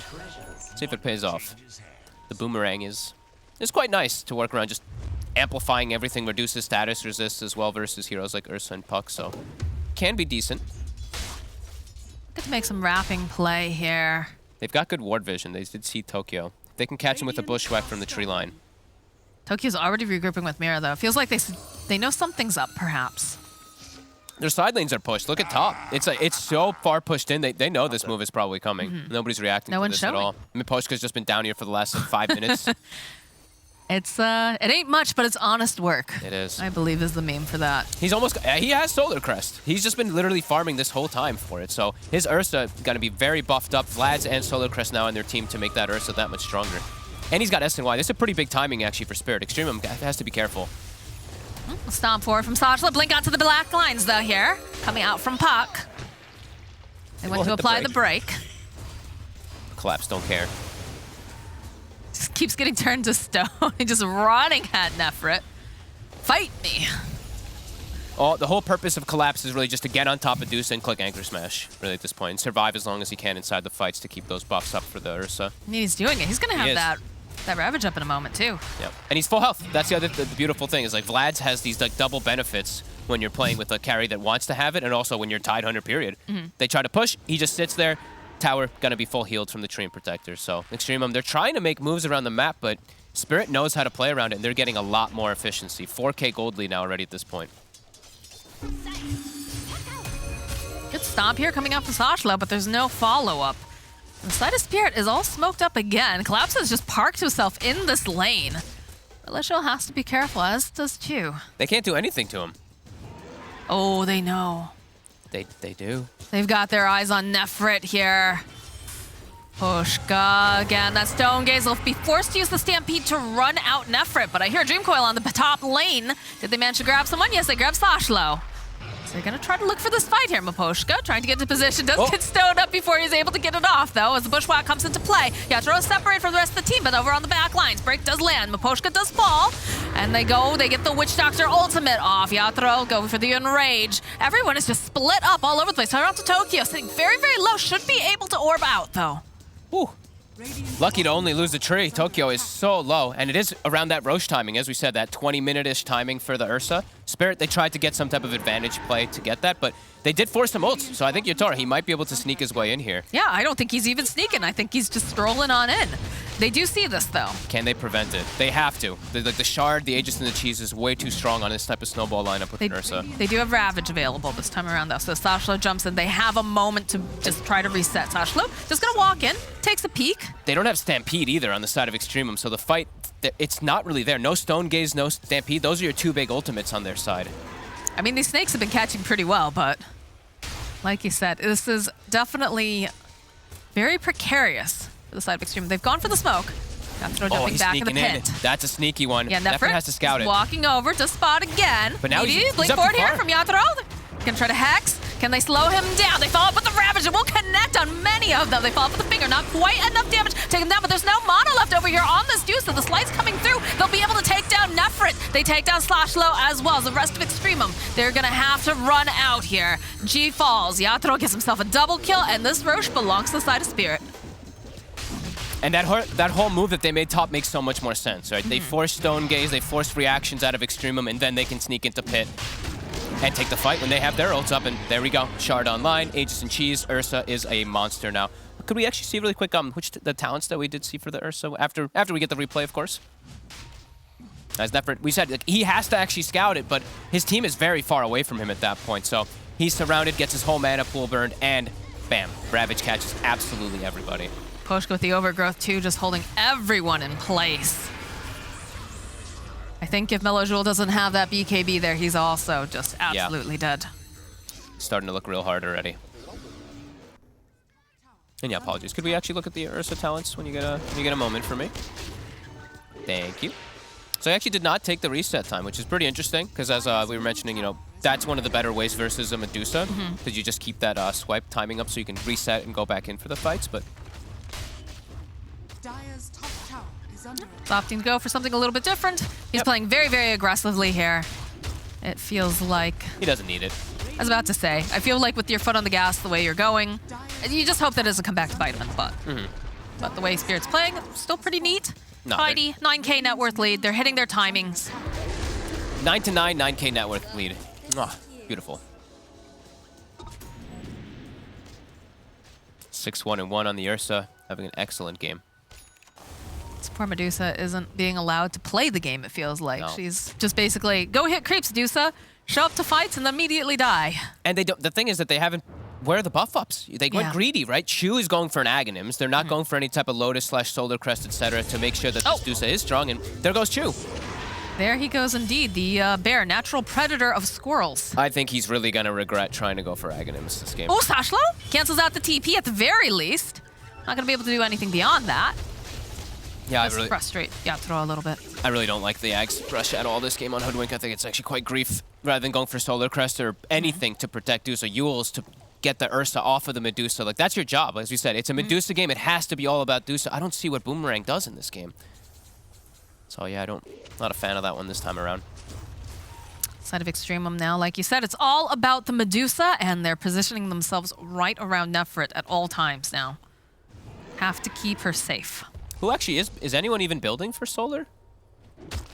I did not notice anyone working on Medallion or anything like that, as far as I could tell. I don't think anyone on Extremum is actually going for any of those buff ups. Which, sure, like, it's a little different because Dusa is about the snake, but you need to, like I said, it's all about Dusa. You need to have these items to make her stronger. And Spirit recognizes that, and they're all itemizing to deal with Medusa. See that Halberd done on the Tidehunter. He's got a plate mail, too. Like, look how his physical HP is ridiculous now at this point on Collapse. So we can say the EHP. I have to say they've been very patient with the way that they've been holding their ultimates, looking for the perfect fight over on the side of Spirit. It's clean, again, as we kind of hope to expect from them. No goofing around, no funny business from them at all. Laning phase, of course, maybe not going as well as they would have liked, but it doesn't matter. Oh gosh, they jump immediately and they just blow up Sashlo. That is not looking good. Mirror, though, also taking a lot of damage. They go for the overgrowth. He's actually still alive. Going forward there. Nice snipe coming out here from Chu, but now they've left behind their Ember is just toast. Mellow Jewel will fall. And I think that's the Aghs on the puck, right? So, yeah, this is looking pretty impossible now. They've got all the solutions pretty much to deal with everyone. The Ember goes for a BKB to try to survive versus the Roots and all these like little silences and disables, but now he's just caught by that coil instantly. And now Basher up for Ursa too. Medusa can't even stand toe-to-toe with anybody now. I mean, it was a valiant effort, and definitely you saw some beautiful stacking coming out from Extremum, but Team Spirit, they're just playing too fast for them now. They got each of those Roche timings over in the bottom lane here. They even go for the Ravage. He just turns around that was beautiful. Because they want to make sure Nefrit doesn't go anywhere here. Gonna be able to go a little bit faster. Poshka's waiting, turns into stone, but the rest of the team, of course, is here. Chu trying to make a play, trying to see, can I keep her alive at all? Bushwhack buys just a tiny bit more time, as does the snake as it bounces around, turns them to stone. But the hunt is on Sashla, following up with a nice stop. They've turned back in. They're just working on this Medusa. The finger comes out. One more hit. Nefrit will fall. MG was left behind. Will also get taken down. Sashla, they've got the spider legs on Yatoro. He's looking for the angle. He wants to make sure he doesn't get bushwhacked again. Of course, he does end up getting held into play. Sashla getting a stomp off, but the rest of the team, they're just wailing away over on this Centaur. They can't fight. They have no hopes of being able to fight. 28 minutes, Moxie. What did I say? 28 to 31, right? All right. Let's see. We're starting to hit that time point, though. I honestly think the game is pretty much impossible for them here. They gotta finish, though. They gotta finish, though. That's fair. And Orextreme needs to GG out, which could happen. Tokyo, is he actually gonna scout him? Okay, he does scout him, and now they right past Yatoro. The BKB comes out. The coil. And they follow up. There it is. Nice bushwhack, though. They throw out the boomerang. They take down Mirror. Mellow Jewel also to fall, though. They applied the break to Yatoro, but Yatoro, he's hungry. He wants Squirrel. And that is a dead Chu. Whew. Relentless aggression coming out from Spirit. Even finding the poor Ember, who is trying to do some sneaky business. Can't even get away. This map belongs to Team Spirit at this point. There is no breathing room. Look at this. G tries to just get a casual D ward collapse walking over. Oh, they clipped the wave. They clipped the creep. They want G. Oh, they are gonna get him. Oh, they're straight bullying at this point now. He just wants the range creep, and they just glyph it for the bots in. Oh, this is, like we said, clean from Spirit. No messing around today. This is a team that's hungry and wants to prove themselves at the major. Yep. 15k gold lead. Shiva's now as well. Collapse getting some luxury items built up as we see scouting of the high grounds there with the gem. No vision available for the side of Extremum because of this early gem pickup too. It's very scary. Oh, Sashlo gets spotted here. Tokyo and Yatoro. Melted. Time to be stuck in your base. They're gonna TP down the Ember. Yeah, I don't know about that, friend. She's just trying to be annoying. He's like, yeah, never mind. Actually, that is quite a scary tide. Dire's bottom tower has fallen. Dire's middle tower All right. is under attack. 30 minutes in now. Collapse just turns to stone briefly. Doesn't seem to care. Look at him. Just walks forward. Continues to hit the creeps. Tower goes down in the mid lane. They're splitting all 3 lanes. They're showing all 3 cores in all 3 lanes, and Extremum can't punish it. That's when you know a game is very out of control. Bloodstone for Tokyo. I feel like that's just a that's a fun item. Full map control. Extremum came with a plan, but Spirit, we see who's just the better team, just better execution across the board. I mean, it wasn't even a bad plan necessarily when you look at the draft. It makes sense. It looks nice. But again, Team Spirit proving that they really do belong in that number 2 slot here, as they do have a lot of solutions. I think they're one of the few teams, remember, everyone was picking Beastmaster, and they're the first team to realize, oh, easy, just pick Storm. Just pick Storm, counter it. Yeah, they figure out these puzzles, and it's been really fun to watch them this season, honestly. Hey, Moxie, when you're a young lad and you're able to binge out 20 games a day like these guys, you've played versus it. Like Beastmaster and competitive, we played that already a million times. Extremum feels like this one could be like a last-ditch effort here. Look at Mira, the way he's positioned. Because they saw that they're all split up, so they're trying to punish it. They know someone's here. Immediate follow-up, Toronto Tokyo.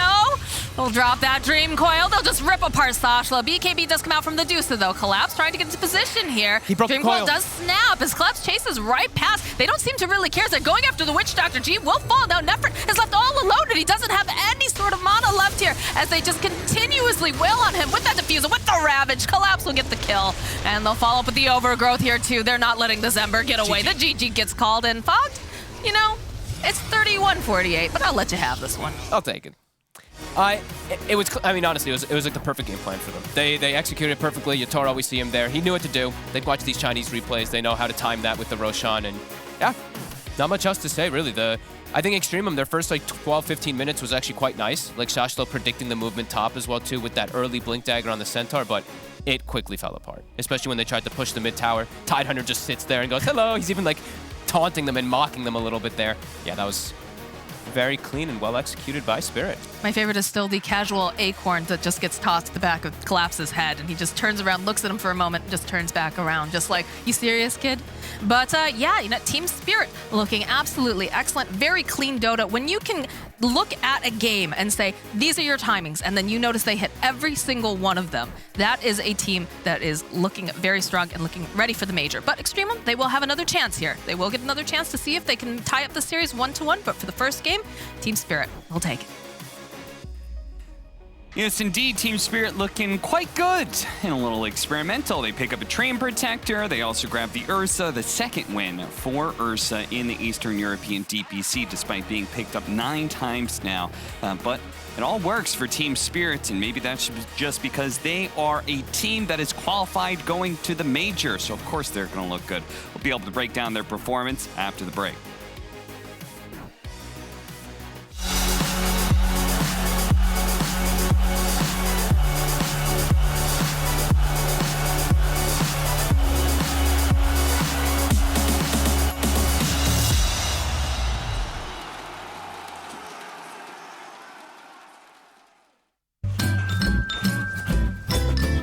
You ready? Huh? Hey, easy boy, huh? You ready? Huh?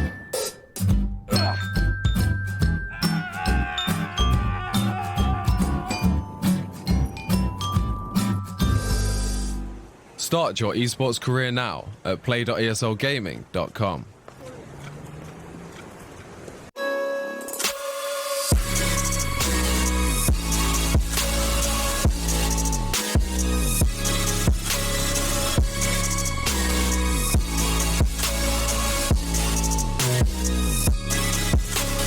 You love it, you wear it.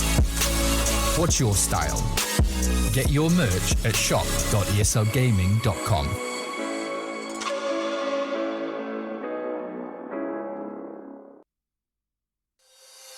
You call my bluff for the last time. This ain't a song, it's a battle cry. No life,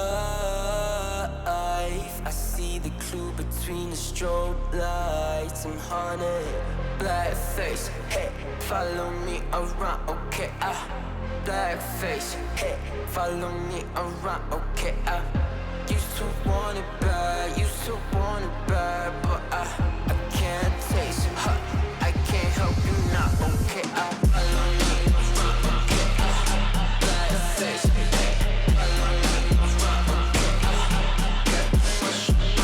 follow me around, okay, black face, hey, follow me around, okay,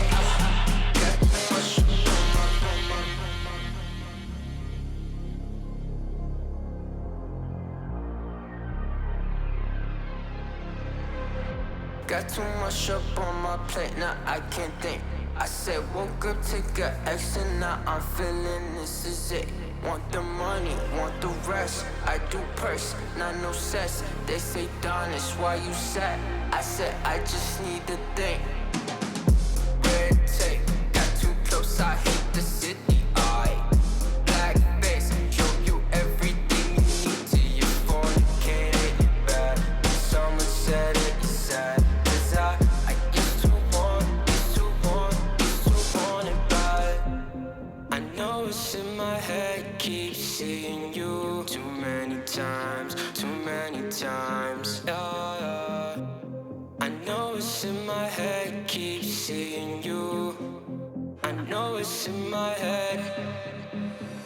Follow me around, okay, black face, hey, follow me around, okay, got too much up on my, follow me around, okay, black face, hey, follow me around, okay, got too much up on my, follow me around, okay, black face, hey, follow me around, okay, got too much up on my, follow me around, okay, black face, hey, follow me around, okay, got too much up on my, follow me around, okay, black face, hey, follow me around, okay, got too much up on my, follow me around, okay, black face, hey, follow me around, okay, got too much up on my.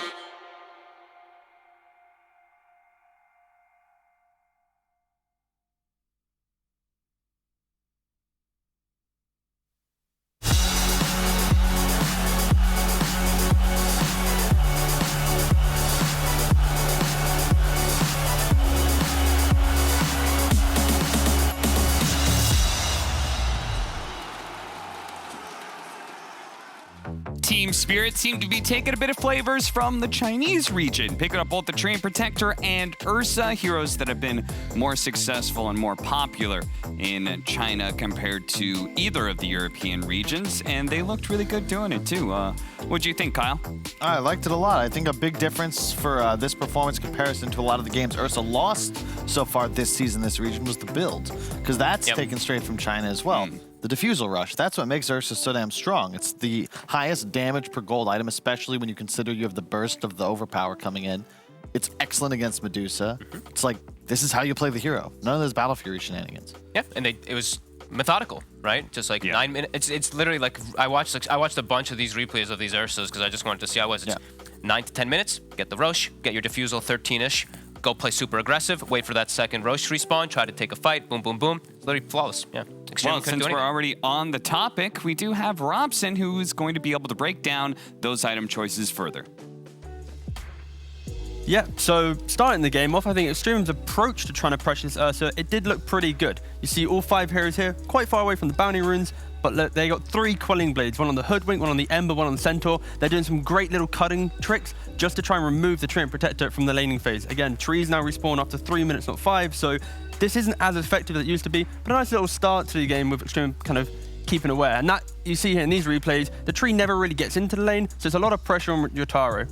And this is why it's so instrumental that Yotaro makes good rotations after the laning phase, especially here for some reason. The grasp was here, he got aggro because the creeps had vision. This then gave Miposhka his first death of the game, giving away first blood. So again, the start of this game wasn't that great for the side of Team Spirit. We fast forward a little bit, Miposhka dies again. Again, luckily Ursa not getting pressured. But here's the key thing that the panel mentioned. At 11 minutes, you get that first Aegis, and this is kind of where the game snowballs until he does throw it away instantly here to a great positioning from Shashlo, instant turnaround, you kill off the Aegis. But yeah, fundamentally, this is the kind of game-winning moment for me, is Radiant uses the scan, scouting out Dire's aggression. They instantly then group up and smoke through into the tri-camp, finding the Medusa. It's this move that breaks down this early advantage of Extremum and gives Ursa this platform just to continue farming and to feel no pressure at all. We're going to see it here.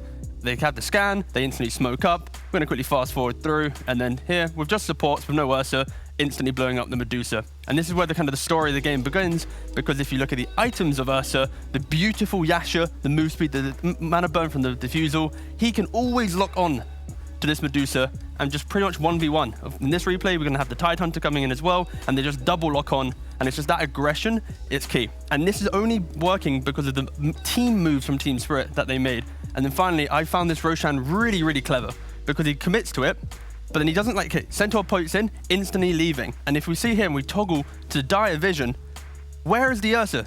He is in this small sliver of fog right here, playing off the fact that he can jump back in with his first spell, and Medusa unaware. But then you kind of go, wait, maybe he's jumped in, and because of this positioning, you see here, there's Ursa doing it. Quickly pause, minimap, look at where the rest of the team are. Pink, he is drawing the line to go around, whilst Medusa is face-checking the Roshan. This disconnection of Extremum then forces, once again, a very dead Medusa. So unfortunately, Extremum weren't really on the same page, and Team Spirit played beautifully as a team to enable the Ursa and completely remove Medusa from the game. Yeah, it certainly seems like Ursa may be a future counter to all these Medusas that are currently owning the DPC. Maybe we'll see a bit more of them at the Major, but of course that is a discussion for the future. But for now, we've got to go to a break so we can get to Game 2 of Extremum versus Team Spirit.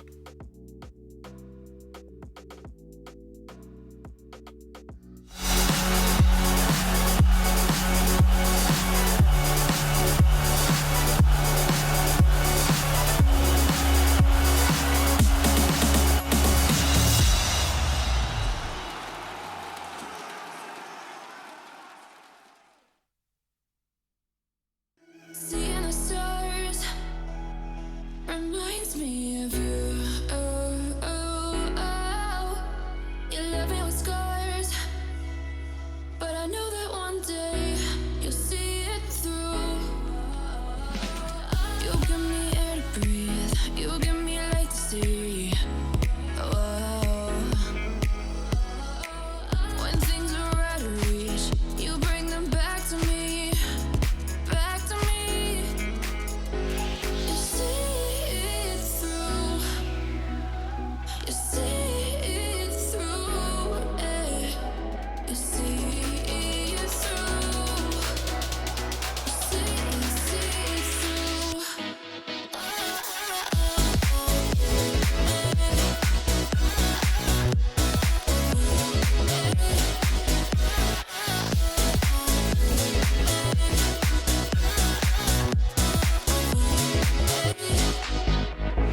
Talking to myself and I can't focus. Yeah, I'm broken. The door is closing. Wanna be a part of something more than this. I've lost control of it. I've lost control. You give me air to breathe. You give me light to see. Oh, when things are out of reach, you bring them back to me. Back to me. You see it through. You see it through. You see it through. You see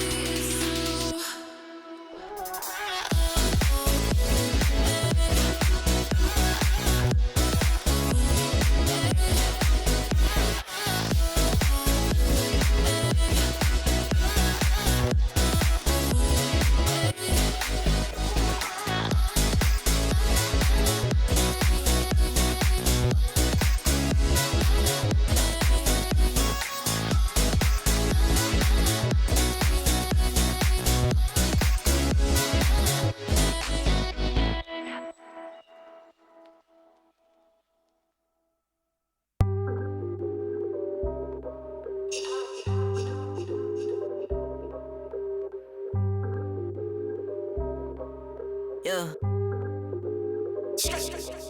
Ay, push start, ayy. Ball so hard, ayy. Raise the bar, ayy. Turn into a star, ayy. Play my part, yeah.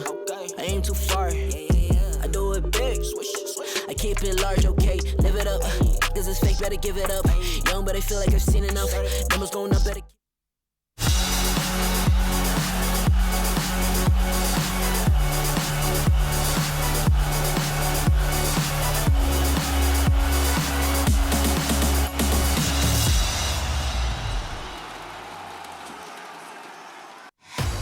Well, Team Spirit certainly showing that they are still in top form and certainly high spirits after a successful Game 1. See if they can actually close out the series with a nice clean 2-0. Of course, we have seen other teams like Virtus Pro in this same situation drop Game 2 with a little bit of experimentation, and it does seem like Spirit is reaching a little bit outside of their comfort zone, and I do like to see that, and that gives me high hopes for them at the major, because that has been the biggest problem, at least of last major, was that now that everybody's cloistered off to their own regions, their own metas, it's entirely possible that your ideas about Dota are just wrong. Gotta diversify. Yeah. So going for a completely different strategy this time around. You know, they got with that tree last time. Now they're going to go for a Grimstroke lineup. See what Extremum goes. Axe was banned, I believe, last time, right? The Manta build, I think, is what we'll likely see. It's typically, it's funny because most teams aren't running it that way, but the teams that are suddenly have it feared as a potential first two. So not really figured out just yet. It's one of those shard heroes that people aren't sure yet what the power level is. Yep. So a lot of respect given. I think you got to pick a good combo in the lane with it. I actually like the Phoenix Axe. I think it's pretty nice. Yeah, it's the pretty hunger sick. plus the spirits just prevents people from actually go for it. This is also another combo we see. This is, I mean, straight out of China as well. The Skywrath is probably that's the only region I think that is actually successful with the Skywrath right now. But they usually pick it when they do, I mean, actually they do pick it first too. So they usually pick it at least when they see like some type of hero that is like mobile, but does usually fit very well since Voids, Morphlings, etc. are all so popular right now. Do you want the Manta Shard build on this Axe when he's already coupled with Skywrath Mage? No, I don't think so. Yeah. I think you remove that because the Skywrath, the reason you go that build is if you don't have that like big burst behind it. Great hero to counteract stuff like that is the Wraith King. Truth.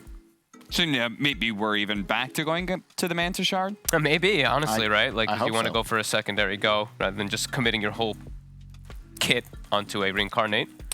What do you think Yotoro's chewing on? I don't know. Is that a flosser? It looks like it. Those are those floss thingies, right? Wait, really? Right? Those are the little like spiky That's kind true. of floss things, I think. Yeah. I used to chew on weird stuff. Using too. it on as a toothpick. That's fine. I used to chew. I mean, it's better than chewing on like bottle caps Did or you whatever know? the hell. Yeah. Which It's I like know people do. playing baseball way back in the day. We'd go through like 10 packs of gum. It's crazy. You just remember the Big League Chew? Yeah. Yeah. Sunflower It's seeds. so The expensive. seeds. Oh, the sunflower seeds are those the were big ones. Yeah. I'll never forget Big League Chew because it was just, average gum, but packaged differently. Made you feel cool. So it could sell for like $5 a bag. Sunflower seeds, though, really cost-effective snack. Highly recommended. Yeah. Frustrating to eat though. I don't like the shells. It's like pomegranate. It's delicious, but in terms of difficulty, Not worth the effort. yeah, it's up there. It's there's a graphic about fruits ranked from tastiness to difficulty. Pomegranates and pineapples in the top right. Oh, that makes sense. You know what's another one for me is actually grapefruit. Because you actually have to eat around, like if you want to do it proper, not get the super bitter, you have to like carve it out of the My actual grandma thing. used to do that for me when I was really little. I Really? miss it. Yeah. There's actually specific little knife things that you can use with grapefruit We knives had a to carve it It's out. literally called a grapefruit. Yep. I used to eat those a lot back in the day until I became incredibly unhealthy and gained no weight, but got older. Well, I'm right there with you. If anything, I've lost weight. Medusa ban, so just taking out the annoying heroes. Taking out the Invoker too, since they have Wraith King. Also, they have the Grimstroke, so the Dispel from Tornado is also a little annoying because of the Inkswell. Out of curiosity, I've been thinking about this hero a little bit since Broodmother's been coming back. Monkey King.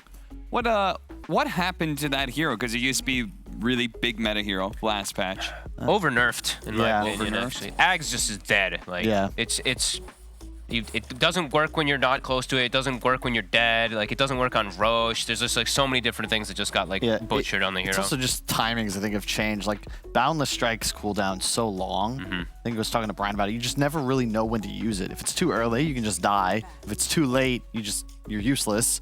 And you're completely dependent on your ult. And really just Battle Fury's been phased out. Yes. You think about a PA, Battle Fury, Deso BKB, it's like, holy crap, we're just losing the game to this guy now. Monkey King Battle Fury, well, he still needs Ags. He still needs a BKB, and it's still not a hard carry. One of the other things, too, honestly, I feel like this is one thing that, it's been there forever, but, dude, Quelling Blade. You just cut his tree, he's stunned for 4 seconds. Like, it's actually so devastating, and I'm seeing, honestly, supports are carrying Quellings more. Everyone's got a Quelling at some point in the game, so maybe that one needs to get, you know, because it's not that huge, right? Like, it's like, is that really going to make the hero especially when unbalanced? He's supposed to be the king of monkeys, and we're supposed to believe that you fall down from a tree, that you're just stunned, but you're concussed for 4 seconds. It's a long time. In Dota time, that's at least 2 days. Yeah. Okay, Bristleback. Very strong hero right now. Very good against Wraith King. Super high damage. They go for their Witch Doctor again. I guess they really want to just play the Witch Doctor because they're not picking it into... You know, we know these tanky offlaners are super meta and stuff like that. Maledict is quite good, but they don't even see what they're playing against, and they just grab it. That's a bit interesting to me. Looks like Mira, he's going to get to play his Mirana. Absolutely loves this hero.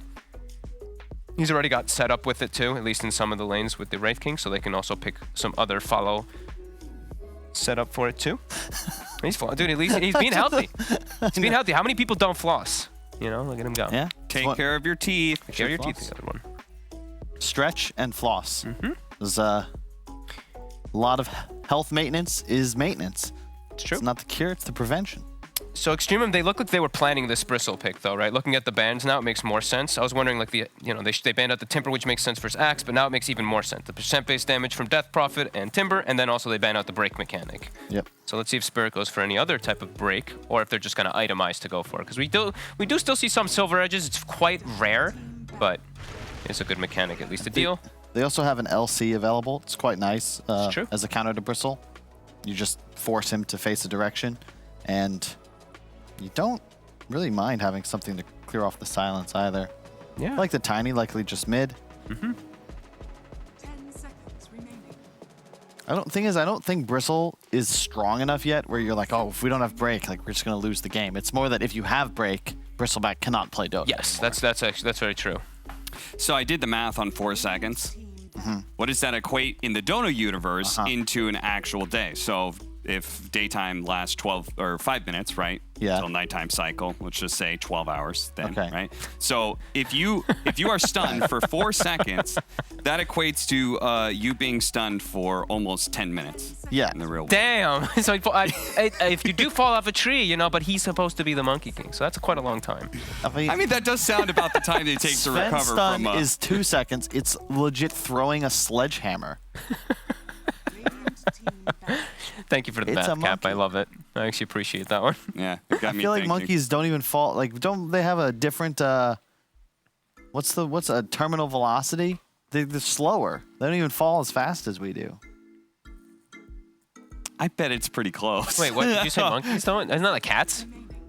Yeah, it's all based on mass, like your wind air resistance and a little bit of your mass, right? I don't actually know how. I don't know how it works. I think some it's complicated formula.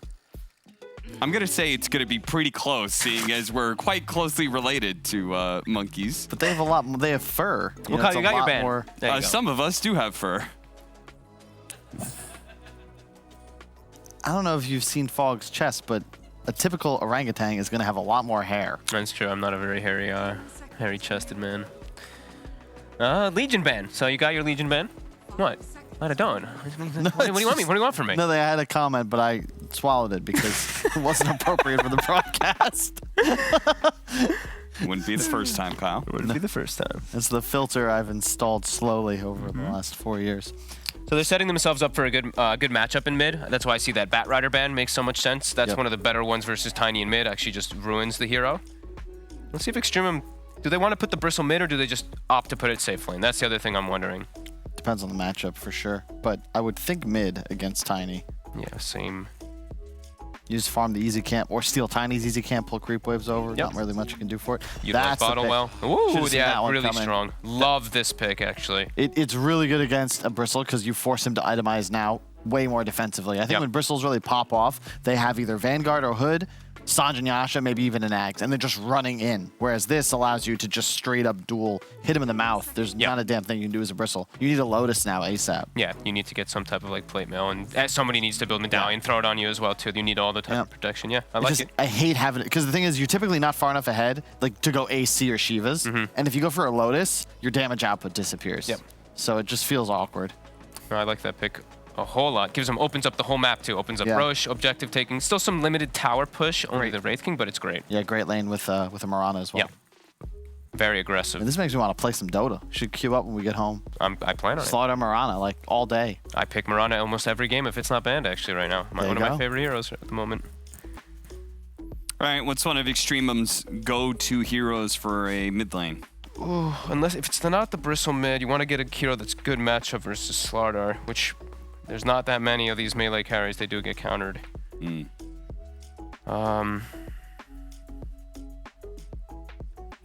you put the Axe safe lane? Okay, so they'll pick TA. I was thinking it could be that, but so this is the anti-Tiny, but it's not ideal into Slaughter Wraith King solely because you get amped into just skeletons taking off refraction. I like playing TA when your BKB timing is a win condition. In this case, it really isn't, because if you get amped up, you're still not really super comfortable clicking people. At least they've got ways to take buildings, good ways to take objectives. If they can actually do successful in lanes, which they have kind of put themselves in an okay position for it, they can take Roche, right? They can actually snowball pretty hard with this lineup. So I'm actually kind of okay with it. I mean, I think Spirit, of course, is like the better team, and I think their lineup is well-rounded, but I actually don't mind Extremums that much. Limited on team fight, but great pick-off potential and great ways to snowball lanes. All right, thank you, Fox. We'll let you oops, that's right. Get on over to the casting desk with Moxie. Double duty.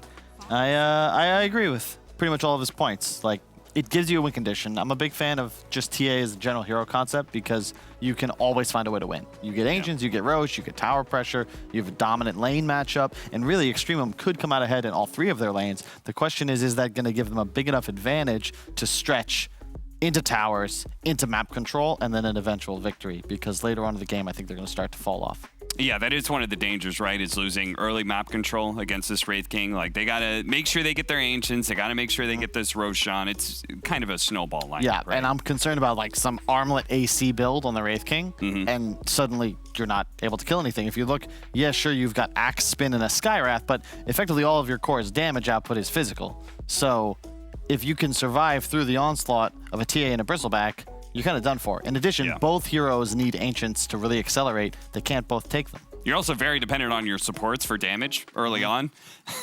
Tiny's going to be hunting them down. That is going to be a fun little hide-and-go-seek game that is going to be particularly deadly for the supports on Extremum, unless they're very, very careful. Tiny's going to be hunting them all game long. Let's go over to our casters for Game 2 of Spirit versus Extremum, Moxie and Fog. All right, well, we've got game number 2 here, and it's time for Extremum to see if they can get themselves back into the series, if they can take a game off of Team Spirit. And it seems like, you know, the desk, including yourself, who was just there, seems like you guys think it's a little bit more of a chance this time. I think they've got a better chance this time for sure. I'm glad Kyle actually mentioned this right at the end. There is the one problem is like, you know, TA Bristle, excellent heroes at least to being able to snowball, but they do have to be careful about utilizing their jungle properly because they both do want to be able to utilize those stacks to farm, get that super fast momentum going for them. So they do have to probably stack both sides of jungle, but at the same time too, you don't want to be like losing towers while you're both farming jungle. Axe is also honestly a hero that does kind of like to farm those Ancients and jungle creeps too. So maybe it could fall apart because they're all too greedy trying to get some jungle farm, but one of them has to sacrifice a little bit of their game, which is probably going to be, unfortunately, the Axe. Is that going to cause problems, though? Because it feels like Axe is kind of, you know, Bristleback, yeah, he's just going to run in with his face. You know, TA eventually will get a blink, but I feel like Axe kind of is that main initiator rather, for these team fights. He is the person that you build the fight around. And if he's getting sacrificed and he's not getting a good timing on some of these items, isn't that going to come back to bite them? I think so. It could, but I think if the one thing is at least they have a strong lane, right? Sky and this Axe, it used to be a very common one because you just do so much harassment damage that maybe they can just try to play the lane with the two of them, perhaps. But yeah, I do agree. It could definitely hurt them if this Axe does not get some type of timings to initiate, because otherwise they just have to run into fights face first, and then you're allowing Slardar to do what Slardar does, is Corrosive Haze one target, Corrosive Haze another one, and then it gets kind of weird. It just becomes easy. I don't know about weird. It just becomes very easy. But, weird for Extremum is what I mean. Yeah, because then these heroes, which usually can be very tanky, like a Bristleback, just no longer is at all. I mean, this is definitely one of those situations where I feel like, Spirit's okay if you're just going to be running directly into them. I think it gives them plenty of time to set up all of their other stuns, arrows, you name it. They seem to bring it this time around. See Chu. Nice sentry ward right at the start here. He not only dewards the high ground, but also stops them from blocking the camp. So already we did see Team Spirit looking to block out one of those. Tokyo eating a couple melds to the face. Very aggressive. We talked about both of these particular heroes here being very, very aggressive in game number 1. The players, of course, not going for anything too defensive, and I have a feeling we're just going to see them run at each other again this time. We sure will. My concern, though, you said it's a snowballing lineup, and I know for a fact that if TA starts to fall behind, it's incredibly difficult to get back into this game and be relevant. Now, granted, we do have that shard. We've got the ability to, use those side blades a little bit more, what's the word? Efficiently, I guess? But is it going to be enough here if they get too far behind, if they die several times?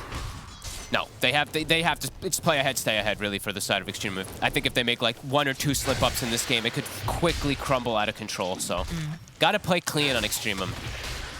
Oh, we'll get a courier at the very least, but a lot of pressure placed on G. Lots of stacks, though.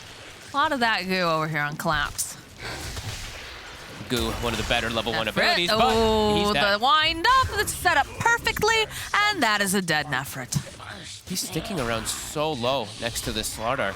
This is why we see Slardar also just pick so often, especially versus these melee cores. He just dominates the lane. So Bristle, not off to a good start. I don't think we should see Mira miss a single arrow, honestly, this game, when you consider what they have set up for the side. Chu. Yeah, Chu going a little bit too forward, and he's just clicked down or inked down by Miposhka here. This is been a little bit spooky now. Yeah, not what you want to have happen with these type of lanes where you want to be playing aggressive, but it's, Skyrath and Axe, it's a good kill lane if they can't actually like secure creeps and get off the battle hunger, and both of these heroes, they do actually just get rid of it easily. Like Grimstroke, just even with a stroke on a range creep, you're able to secure them quite easily. Shashlo should be able to get farm up here, but yeah, don't want to be dying too much on Skyrath early. You are literally the definition of early game hero. Some damage being placed over here on Collapse. Leap forward here coming out from Mira, though, trying to body block a little bit. Needs to be careful. Probably going to fall for this now with the leaps. Is going to be able to escape. And Miposhka also sitting very, very low up here in this lane. Starting to cut the camp, cut the creeps. They're running out of regen. They're cutting off the couriers, too. Like, look at the 2 couriers from Spirit. They can't actually make the way over because of how Extremum is playing. Yatsuro's sitting very low as well. He's dead. Yeah, he gets a nice spin off from Sashlo, and down goes the king. So Axe is enabled nicely, even though Chu did die. But Nefrit, he's getting nothing down here at all. 7 last hits to the 14 and 3 right now of the Slardar. Hard camp also is not blocked, so Miran is going to just be able to arrow that over and over again. Melodril and Tokyo getting into a little bit of a clicking war. Tokyo perhaps going a bit too far, though. Does have that water rune. Is forced to pop it. Melodril not going to get that aggressive here. These 2 players are just the definition of aggression, really. I love it. I love it. Shashlo. Oh, it lands. This is not looking good now for Shashlo. Forced to burn that fairy fire as Yatro is going to turn his eyes back around here to this creep wave. Nefrit's just dead again. And you have a Witch Doctor behind you, one of the stronger actual lane supports. He got 3 CS in that time that he respawned, went back to lane. He got pretty much nothing in the lane. And they even get the pull off, too, as we see on the mini-map right there. The Mirana does get the pull to the hard camp. Bottom lane is a disaster. So now they need to really smash top lane. They need to get this Axe nicely enabled. And your Bristle, he's probably going to have to take the stacks away from the TA in order to have a game. Just a bit too reliant on all of these stacks in the jungle on the side of Extreme. Although, Toronto Tokyo making a rotation, spots himself a Chu, and we talked about this. We talked about the fact that Tiny is just going to be running at these supports. And they're fairly squishy, so they're just going to evaporate every time. Such an early move. Not something you'd expect as your off lane. Perhaps they realize the fact, Nefrit's being handled pretty well, and this Axe and Skywrath lane is very, very important to Extremum. Yeah. So why not definitely make these moves now since you're that strong?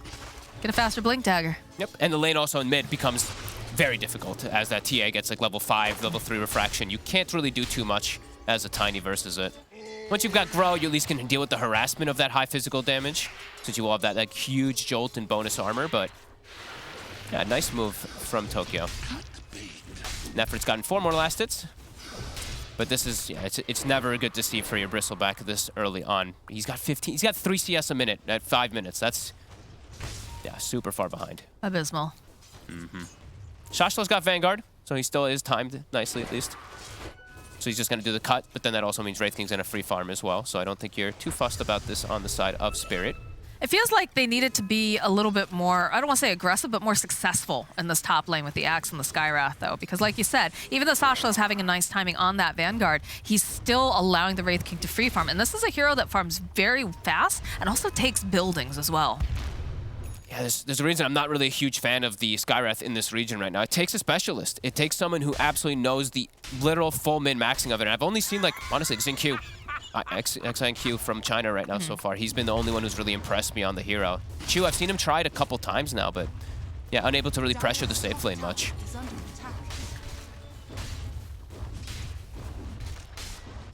Stacks being set up, it looks like on both sides.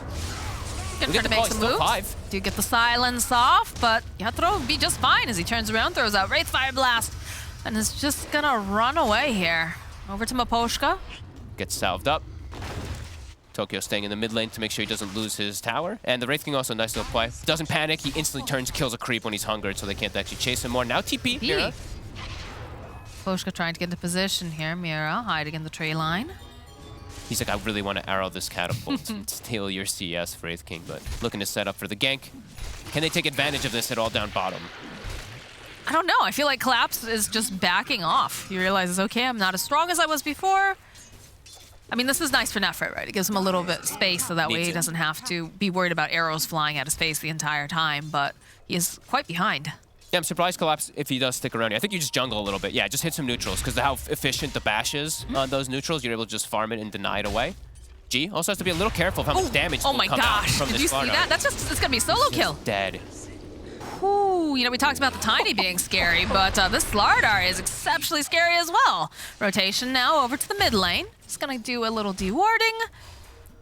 Look at Nefrit, he's getting bullied out as well. Oh my god, Collapse is just taking over the bottom lane by himself. He's got phase boots, so we'll be able to counteract a little bit of that minus armor, but he needs the salve to be healed up. And he drops the Arteezy. Of course he does. They're pinging it. They're like, I can't even get the range creep. Arteezy's taunting me. All right, they will follow up though. Choose here with that Skywrath. They've got the silence down. Crush comes out. We'll get a decent amount of damage here from G, so they should be able to finally get their revenge on the Slardar. G gets the kill though. I think Nefrit really needs to get every single one of these kills. I think it was just Maledict, but yeah, this Bristle needs to get enabled a little bit better. Already 1k gold advantage. All 3 lanes still looking real hot.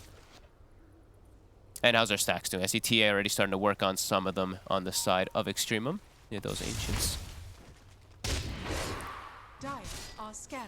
Yeah, very stack-reliant team. And especially when your Bristle is this far behind, if TA is taking your stacks, that means Bristle's going to continue to be behind as Tokyo. That's a nice rotation here from Toronto Tokyo, and with a little help from the Grimstroke, they'll get a kill. Mira also getting jumped on over here in the woods, but they don't have quite enough lockdown here on the side of Extremum, so Mira's just going to go right back. And again, I'm sure wanting to apply more pressure here to Nefrit. That gets the D-ward as well. Can't even punish him for it. No reliable stuns, they just have the cask, which you can just easily leap away. Even the Ancient Steel not enough right now. Good early start here again for Team Spirit. The TA is doing pretty nicely though. She has been able to, stack the sides, be able to take these camps, so still on target currently. Not enough stacks for me. When you're running with this type of lineup, I wanted to see like 8 stacks on the side of Extremum. I wanted everything to try to be stacked up, because especially because of how poorly the lane did go down bottom. Don't think that's enough for them to enable these two who are so far behind. His ring of health, no. Oh. And I thought G was gonna get hit with that arrow there for half a second. Mira, though, has to be careful. Couple stacks of that goo will force the 2 supports of the side of Team Spirit away. Yeah, they've got more stacks on just Mira alone. Oh, sorry, that's wards destroyed. My bad. I don't know how effective the, Vanguard is. I mean, I guess because he has phase boots, it's fine. But minus armor, the way it works with Vanguard is if you have too little armor, the Vanguard actually doesn't do what it's supposed to do. You don't block as much because of that physical damage. So he is still going to be really punished even when he gets that versus just the corrosive haze that's going to be coming out. And I'm wondering if Yotaro just goes for full physical damage himself, like Armlet, Deso, AC. I think that's definitely the right approach from him if you'd like to on this Wraith King. As Collapse easily can take jungle himself. That double damage bash, super effective now in the jungle. And they've got for Midas, so agreed. They know that they're against the timing lineup, so I'm all right with it. I can hear Kyle in the background just hates that. He absolutely hates that. I absolutely hate Midas as well, but I think when they know they're the better team, you know that you're scaling harder, you probably don't feel like you need to hit any big timings. A confident pickup then here on the side of Spirit. And again, they're just, the Axe is being allowed to hit these creeps, but so is Yatoro, and he's sitting just real pretty right now. 5.1k. Shashlo's alone as well, too. Like, Tokyo's just going to burst him. He is. Look at this. Immediately. Even have the Inkswell, the Avatos. I'll follow up with the stun from the Inkswell. Gets a couple spins off, but at the end of the day, it's Yatoro who will get the kill. And Miposhka, he holds off on the stroke. He gives one of his cores the kill. Very important to do that as well. Blink stun, 11 minutes in. Squishy supports have no participation now in the game. Extreme. Like, this Witch Doctor and Skywrath are just absolute food. Some of the squishier ones in the game as well. 1 armor on Skywrath.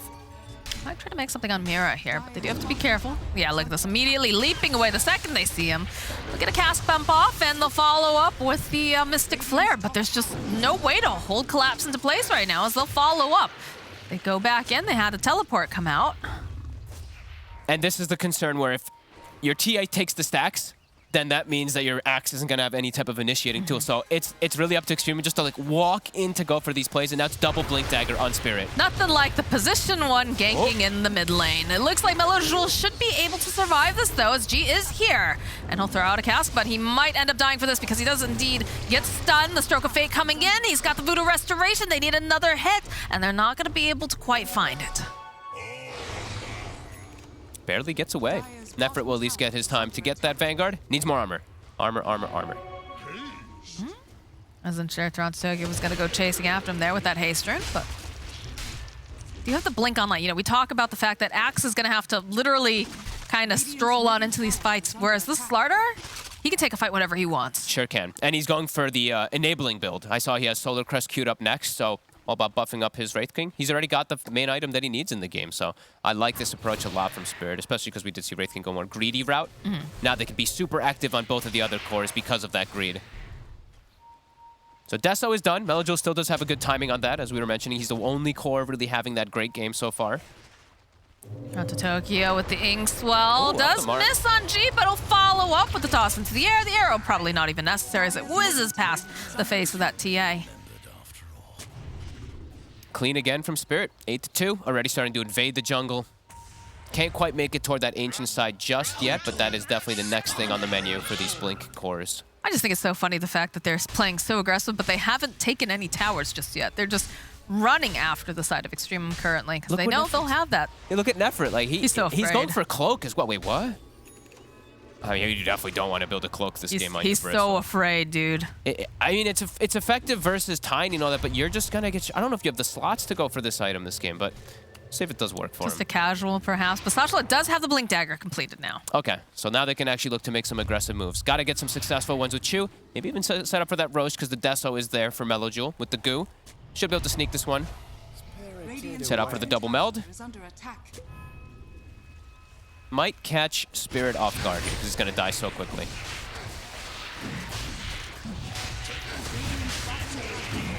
Yeah, no one seems to... Okay, Sashlo's just wandering around the outside of the pit here. Arrow tossed in, does land on Nefrit. They know someone's in there. They'll go for a call. We'll be able to taunt up Mirana, but Mira walking away. This Roche is going down too fast, though. It looks like Spirit aren't too concerned about it here. So it will be Melojul picking up the Aegis. They farmed the map though. I think they recognized that it was going on, and they all just continued to hit creeps. They're like, whatever, who cares? So Midas Wraith King not getting pressured, we're chilling. Yeah. I actually am surprised Chu is showing top. Because when the Skyrest shows, that means your kill combo is not going to be there for the axe. So Mira is able to walk up there and survive. I feel like Mira should 100% die in that situation when he pokes his face. Because there should be a call into Sashlo missing his blink call here, so he is going to suffer as they'll turn it right back around on him, and Miposhka collects the kill. And they're swinging over. Yeah, look at Extremum. They're hightailing it out of here. Going over to that high ground where they feel a little bit safer. G needs to be a bit careful. They have plenty of vision where he's wandering around. They could potentially try to jump on him. 4K lead already at this point. Nefrit does not have the Aegis either. Arrow onto the catapult. Love it. They should change that voice line when she gets very upset. Oh my goodness, agree. G. 1, 2, 3. I guess 4 technically. That is a dead witch doctor. They're camping here around low the ward, ground. but they see them. They're trying to bait or something, but the arrow connects over onto Nefrit. He just can't do anything. Toronto Tokyo, though, does get blown up thanks to that flare, but they've managed to get Chu. It's going to be the link up over on the side, the leap away here from the Murata. Yatoro trying to just push through here. Can he get the kill on Sashlo? Not quite yet. Murata, though, jumping forward, gets the kill on Sashlo, and this is not looking good now for this TA. They're going for round 2. He's round 2. Arrow. They're waiting. Look at this. Perfect. The arrow right on target. A couple bounces, but it's still the Inkswell that will clean up Mellow Jewel. This is getting ugly already here. Oh, Chu walking right into collapse. 1, 2, 3, 4. Spray the Arteezy. And he was trying for it. He was trying to go from downtown here. The blink is going to be off cooldown. They have, oh, look at this, the speed of a Slardar. Toronto Tokyo wanted it, but in the end, it is Miposhka who gets the kill. They thought that they're in a safe spot there because they have the ward and the sentry, but they actually don't know that that other ward, there's actually 2 wards places. Oh god, that's disgusting. It's actually like on the tower. Yeah, it's like, it looks absolutely horrific. I've been doing that in all of my pups. On the tower as well, ugh. Yeah, everything gets see-through through it too. Yeah, it does, oh man. Poor Suns fan. I'm sure he's just happy we're talking about him, honestly. He's probably burping at home. Probably. Nefrit is queuing up an Ags. Huh.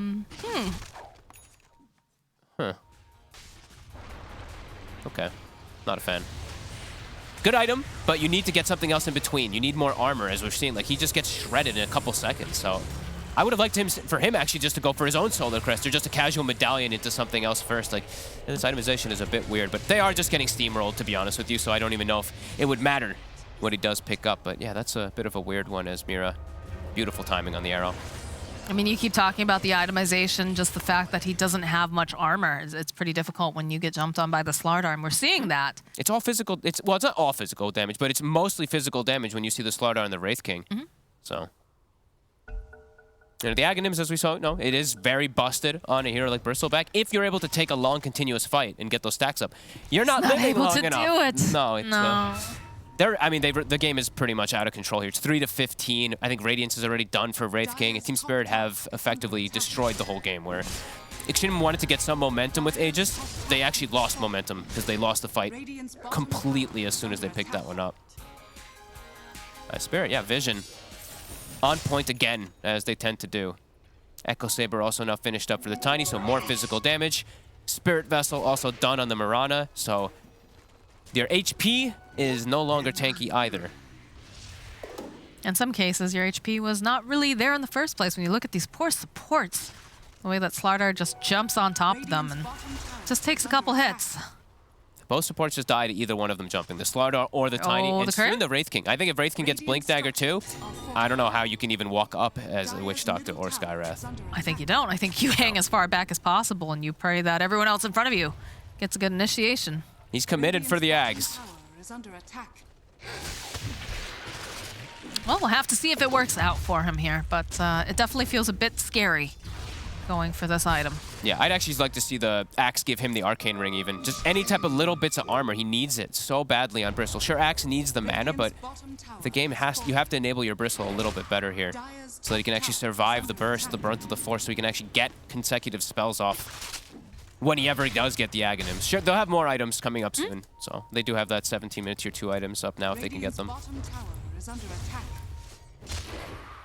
You can see the way that Extreme's just playing this top half of the map, trying to find whatever farm that they can. But the Moonlight Shadow and the smoke is here. Ooh.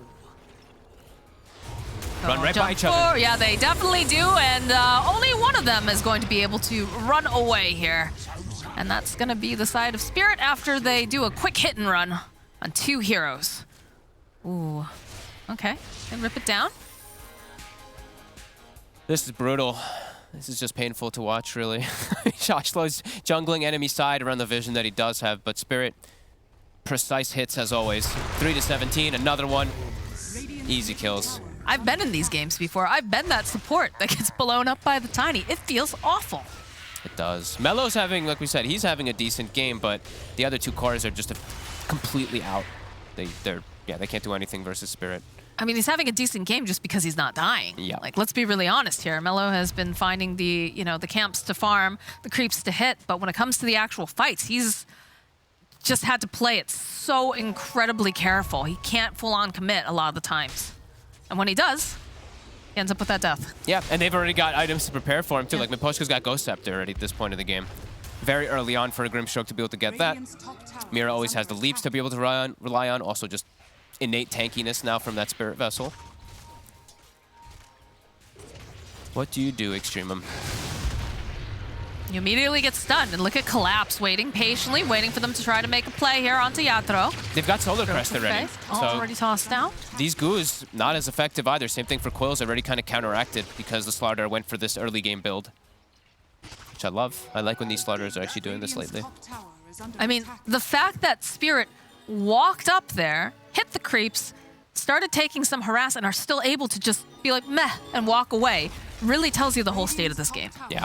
No one dies there. No one gets punished for, being a little aggressive or anything. They just waltz on out, and Extremum's like, cool, we don't want to take this fight. Probably, It's just not easy. They're not really even showing the heroes that Extremum does want to kill, because Wraith King is the one who walks up, and what are you going to do? You throw your entire kit onto a Wraith King, he respawns, and then you just lose the fight? Nothing left, they have to find the Tiny. Tiny or Slardar has to be the ones that get caught inside the call so that they can blow them up with the Skywrath. But yeah, Spirit's just not giving them the opportunity. Yatoro, massive SNY on top of this Radiance. Then he's going to go for AC, so he's gone for the smaller items in between. Okay, some pressure being placed on Effort. They do get the call out here with the Mystic Flare. But it's the Wraith King. The Wraith King. He's going to be right back up again as they jump onto the back lines, as they just rip apart Chu. The arrow connecting. The stun jumping forward here from Mira. They'll be able to clean up Sashlo and Collapse. He's sitting pretty low here, but he's still going to be able to survive. They can't get the last hit off. Nefert just trying to spin around. Meloju already popping that BKB, but soon it's going to wear out. Toronto Tokyo, he is so fast right now. He'll turn around, turn his attention. Sashlo buying back. Look at Collapse, though. He wants Nefert so bad. He'll get it. He'll fall for it. But mission accomplished is now Sashlo. He has bought back for this, and he is now dead. It is impossible to recover. The Snowball lineup has been completely shut down. And Collapse, he gave his life for that kill. He just wanted to go for it there. He gives it the well played.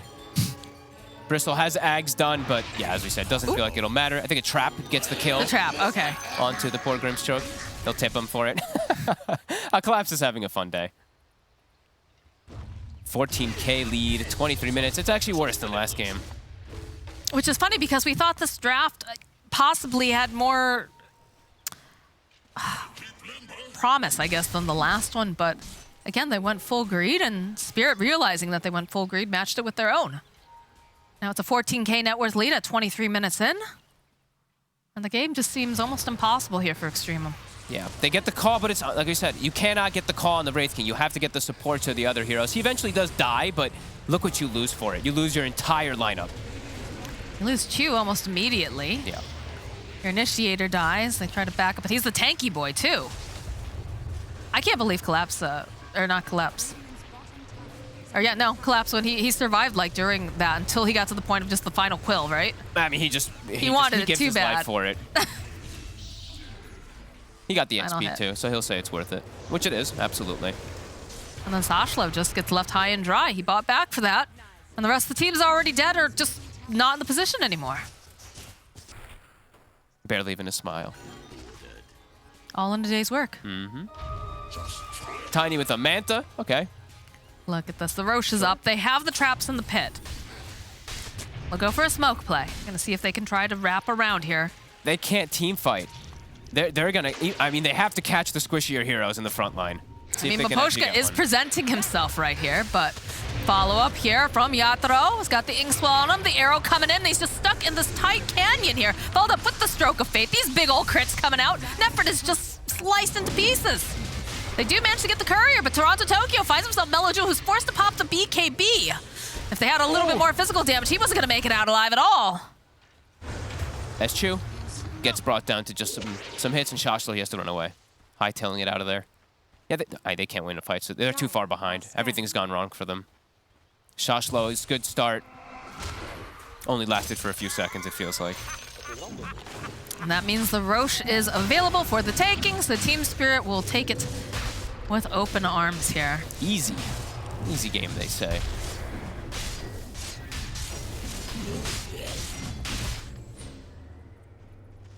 Max only has level 1 ults, too.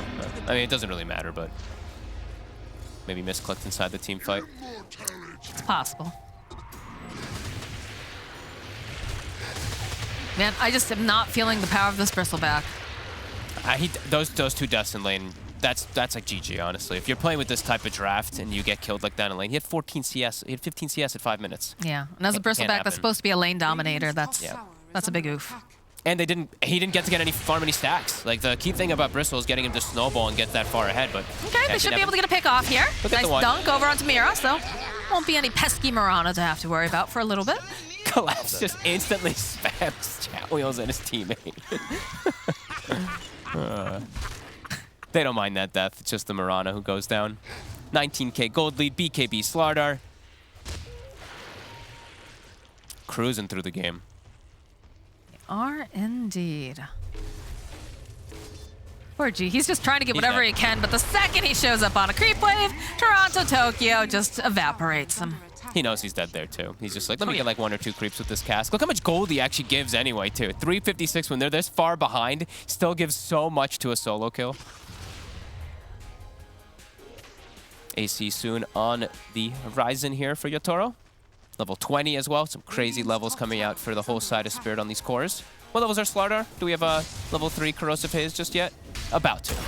So minus armor. Even higher there with the Solar Crest. It's going to be like minus 26 plus just with those two. Plus the AC, it's going to be minus 31 armor on this Bristleback. So he's going to be at 0 when he's not... Actually, when he's not near a tower, he's going to be below 0. That's terrifying at this point in the game. Yeah, he's going to have like... Actually, like 700 effective, maybe less than 700 effective HP versus the physical. They're just trying to... Toronto Tokyo's feeling himself right now, man. He is in the base. He's got one tiny little creepy friend. Jumps forward. G buys himself a bit more time, but eventually will just pop. Nefert's here. The rest of the team, though, I don't know about this.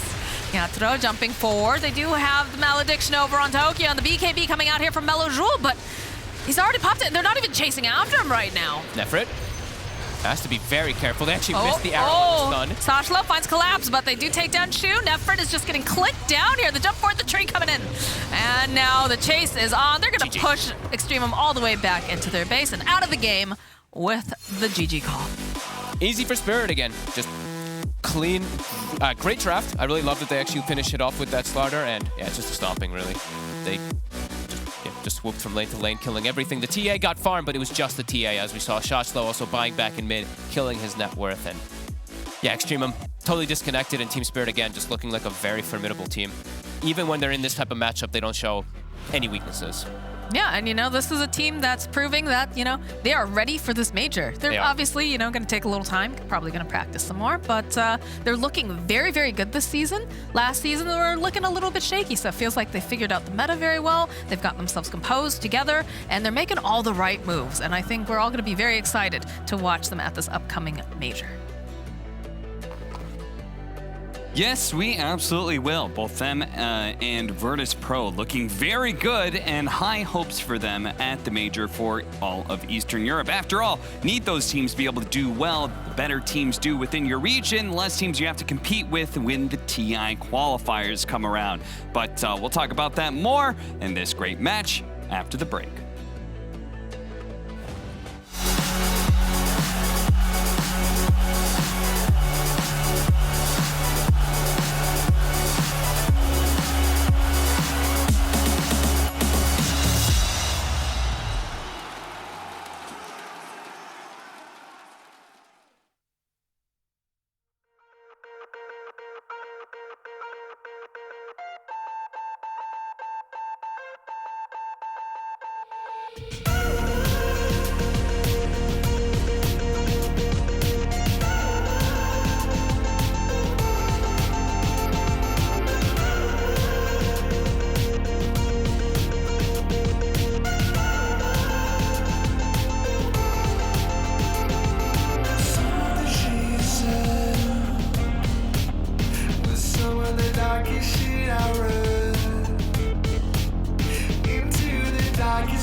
my friend.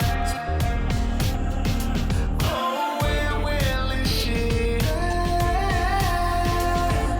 Trying to make a move, but let's face it, you're only pretending. I need to calm down sometime. Yeah, it's good for me, it's good for me. I need to think about these times when you touch me, toxic, erratic, aggressive, abusive, toxic, erratic, aggressive, abusive, toxic, erratic, aggressive, abusive, toxic, erratic, aggressive, abusive.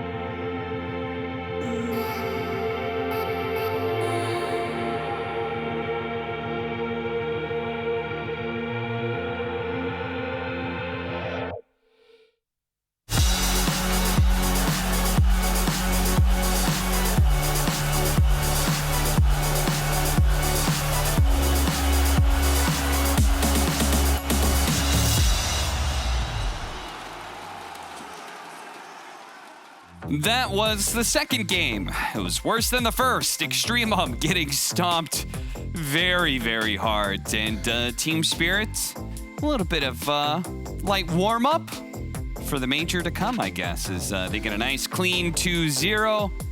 Looked like they had a little bit of fun this game as well. Just kind of running around, killing as many heroes as they possibly could before Extremum were finally forced to call the GG. That was a rough one to watch, Kyle. Indeed it was. I respect them. I think that was an elegant way to end their season. You know, if this is VP, this is going to 3 games. They're going to be clowning around a little bit more. Spirit, maybe it's a little bit off color, but you know, the Manta on the Tiny, I thought was a very good decision in this game.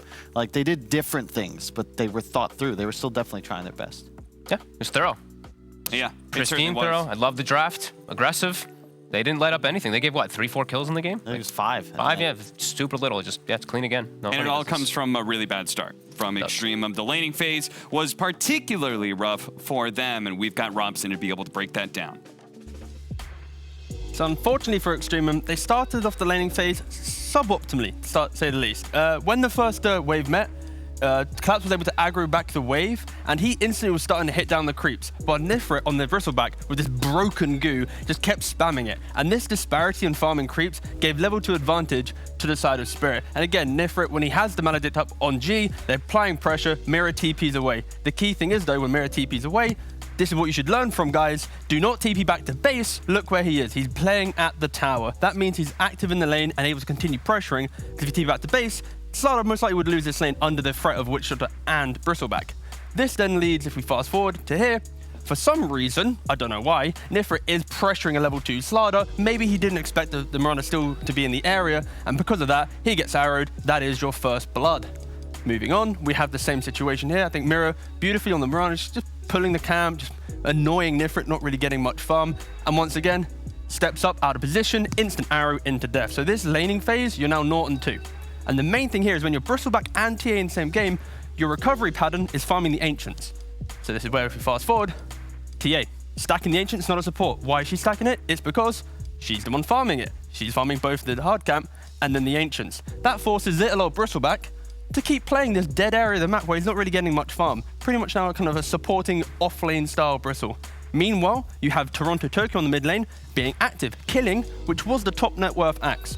He kills him once, and again, later on, he kills him once again. But meanwhile, Mira being beautifully obnoxious, de-warding, and this is the disparity. Look at the 2 supports of Extremum. They're ganking a Mirana to no avail. Unfortunately, that's not really working out. And then here's the second clip that I mentioned, Toronto Tokyo, coming back top. So just the active nature of Spirit. Every move they make, it's a kill, it's a de-ward, it's pressure. Extremum, a little bit loose, a little bit sloppy. And then, yeah, if we can skip these ones, a bit boring. Give away a Roshan. And this is the beautiful one here. So after Roshan, Mira's beautifully positioned within a double ward setup. He's not leaving the area. And this pretty much completely breaks down Extreme's ability to win with an Aegis, because, if I skip a little bit forward here, they get baited by their own vision. So, oh, that's a lot of pinks. You're not going to see anything there. They have a ward on this high ground. And G, he steps up. He gets completely picked off. And because of Mira's prior positioning, unlocking this engagement, they were able to use their vision. Extreme got completely baited by this fight. And yeah, it was just devastating stuff. So yeah, Team Spirit, beautiful vision, beautiful positioning, playing on all their resources and just never really giving up and just slaughtering Extreme. Very clean play by a whole of Team Spirit, but especially Mira, who's going to be joining us for one final interview. Mira, congratulations, first of all. You're heading to the major. Are you pretty excited about this? Yes, sure. It's my first major, and I'm super excited. Yeah, I mean, how old are you exactly? 21.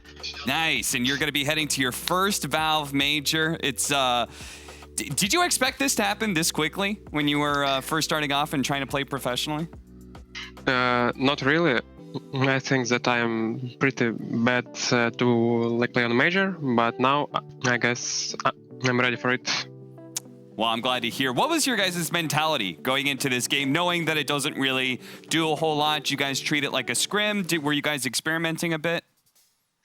We wanted to pick some patch heroes, but we were too hungry, so we let's finish this faster. All right. We played normal heroes. Got to get your dinner. Okay, well, we'll wrap this interview up quickly then. Yeah, it's fine. I'm not so hungry because I was forced in patch, but my cap just said no. Kyle? So you guys are in a pretty cool spot now. Second place. You get to go to the major knowing that if you perform well, top 6, top 4, you're most likely going to get a direct invite to TI. How do you feel about that? Our plan is to win major, of course, or at least top 2. But we'll be fine if we get invited at top 6. We'll get satisfied anyway. So we counted already how much points we need, and we need like top 3. Okay. Fair enough. And just one final question. So since you guys did play second, you're going to be heading to the group stage. There have been a lot of pros talked about the advantages of being able to play in the group stage and be able to get a bunch of games under your belt. Are you looking forward to being able to play a group stage, or would you have preferred going directly into playoffs? I think that groups are better for us because we have no experience on LAN tournaments. So in my opinion, it's better for us to play more games. Yeah. And it's more fun as well for us. Work out some of the jitters. Yeah. All right, Mira, thank you so much. You have been a delight to be able to interview. It's been a fantastic watching you guys grow and get better, and we wish you all the luck at the upcoming major. Thank you. Sweet kid. Looking forward to seeing how he does at the major. I hope that Team Spirit really does go to show, especially since Virtus Pro was a bit of a letdown last season, or last major rather, and then of course Na'Vi didn't end up going. AS Monaco Gambit barely didn't make it out of the wild card. It just felt like Eastern Europe as a whole just kind of missed the ball. I'm looking forward to Young Bloods, honestly. I love seeing this. Like these younger players going on LAN, these super quick reactions, super clever plays as well. Like this is one of the teams for me to watch for sure. I really want to see how they perform on LAN with these young guys. And also, I think the entire region is going to be rooting for him because as he knows, top 3 gets you to the major, but more importantly, gets the Eastern Europe an extra slot. Right now, they're likely just getting the 1. It's a VP plus a qualifier, so they'll be one of the 2 regions, SEA also looking a little shaky, that would actually be giving up a spot to China or Europe or even South or North America. Now, there is a third team that is going to be heading to the major from Eastern Europe, but that is yet to be determined. So we can check out our rankings here, and you can see that there are some teams right there in the middle and still have an opportunity to be able to qualify. Pretty much, we are guaranteed tiebreakers. It's either going to be between Na'Vi versus either, AS Monaco Gambit and Unique? Yes. Are matched up against each other, and then Na'Vi versus PuckChamp? Yep. So, yeah, that is going to be an interesting one. I guess technically Na'Vi could lose, and then whoever wins between Unique and AS Monaco Gambit would actually move forward. So maybe we may not have tiebreakers. Maybe PuckChamp will ruin it all. After all, it's their opportunity to be able to stay out of tiebreakers themselves against Windstrike and be able to stay in the upper division. But yeah, this has definitely been the story of this season, right? The Youngbloods coming into the new Eastern Europe, and it's been filled of just old dogs for forever, right? Yeah. They're slowly filtering out. I think of all regions, Eastern Europe is definitely the one with a lot of talent on the rise. So I expect to see this to be the new norm here as we move forwards. There's tons of players really inside that region. Like, there really is so much talent that is coming there. So I'm glad to see these guys getting opportunities.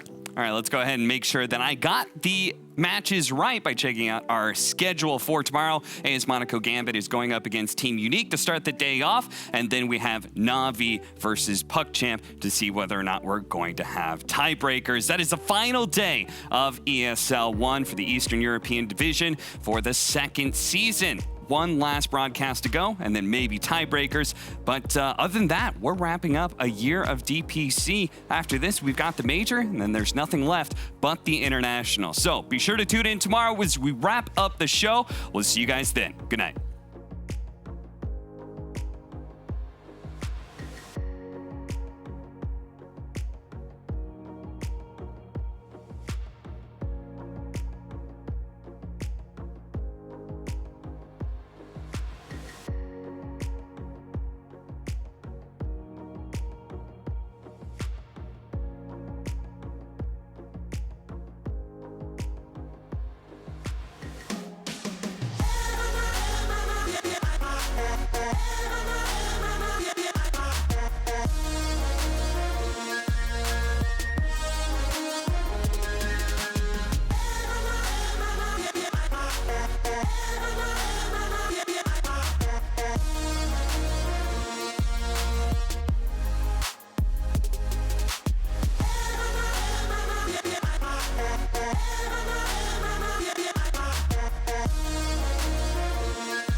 My name is Jordan Gilbert, aka Nothing. Hi, my name is Sue Lee. My handle is Snix. I think it's important for these initiatives to happen. Empathy really, really goes a long way, and it always means so much to us, and I think that's where initiatives like this really help. I encourage everyone in the community, anytime they see bullying, anytime they see someone getting called names, I encourage you to step up and say something. Good luck, have fun. Good luck, have fun.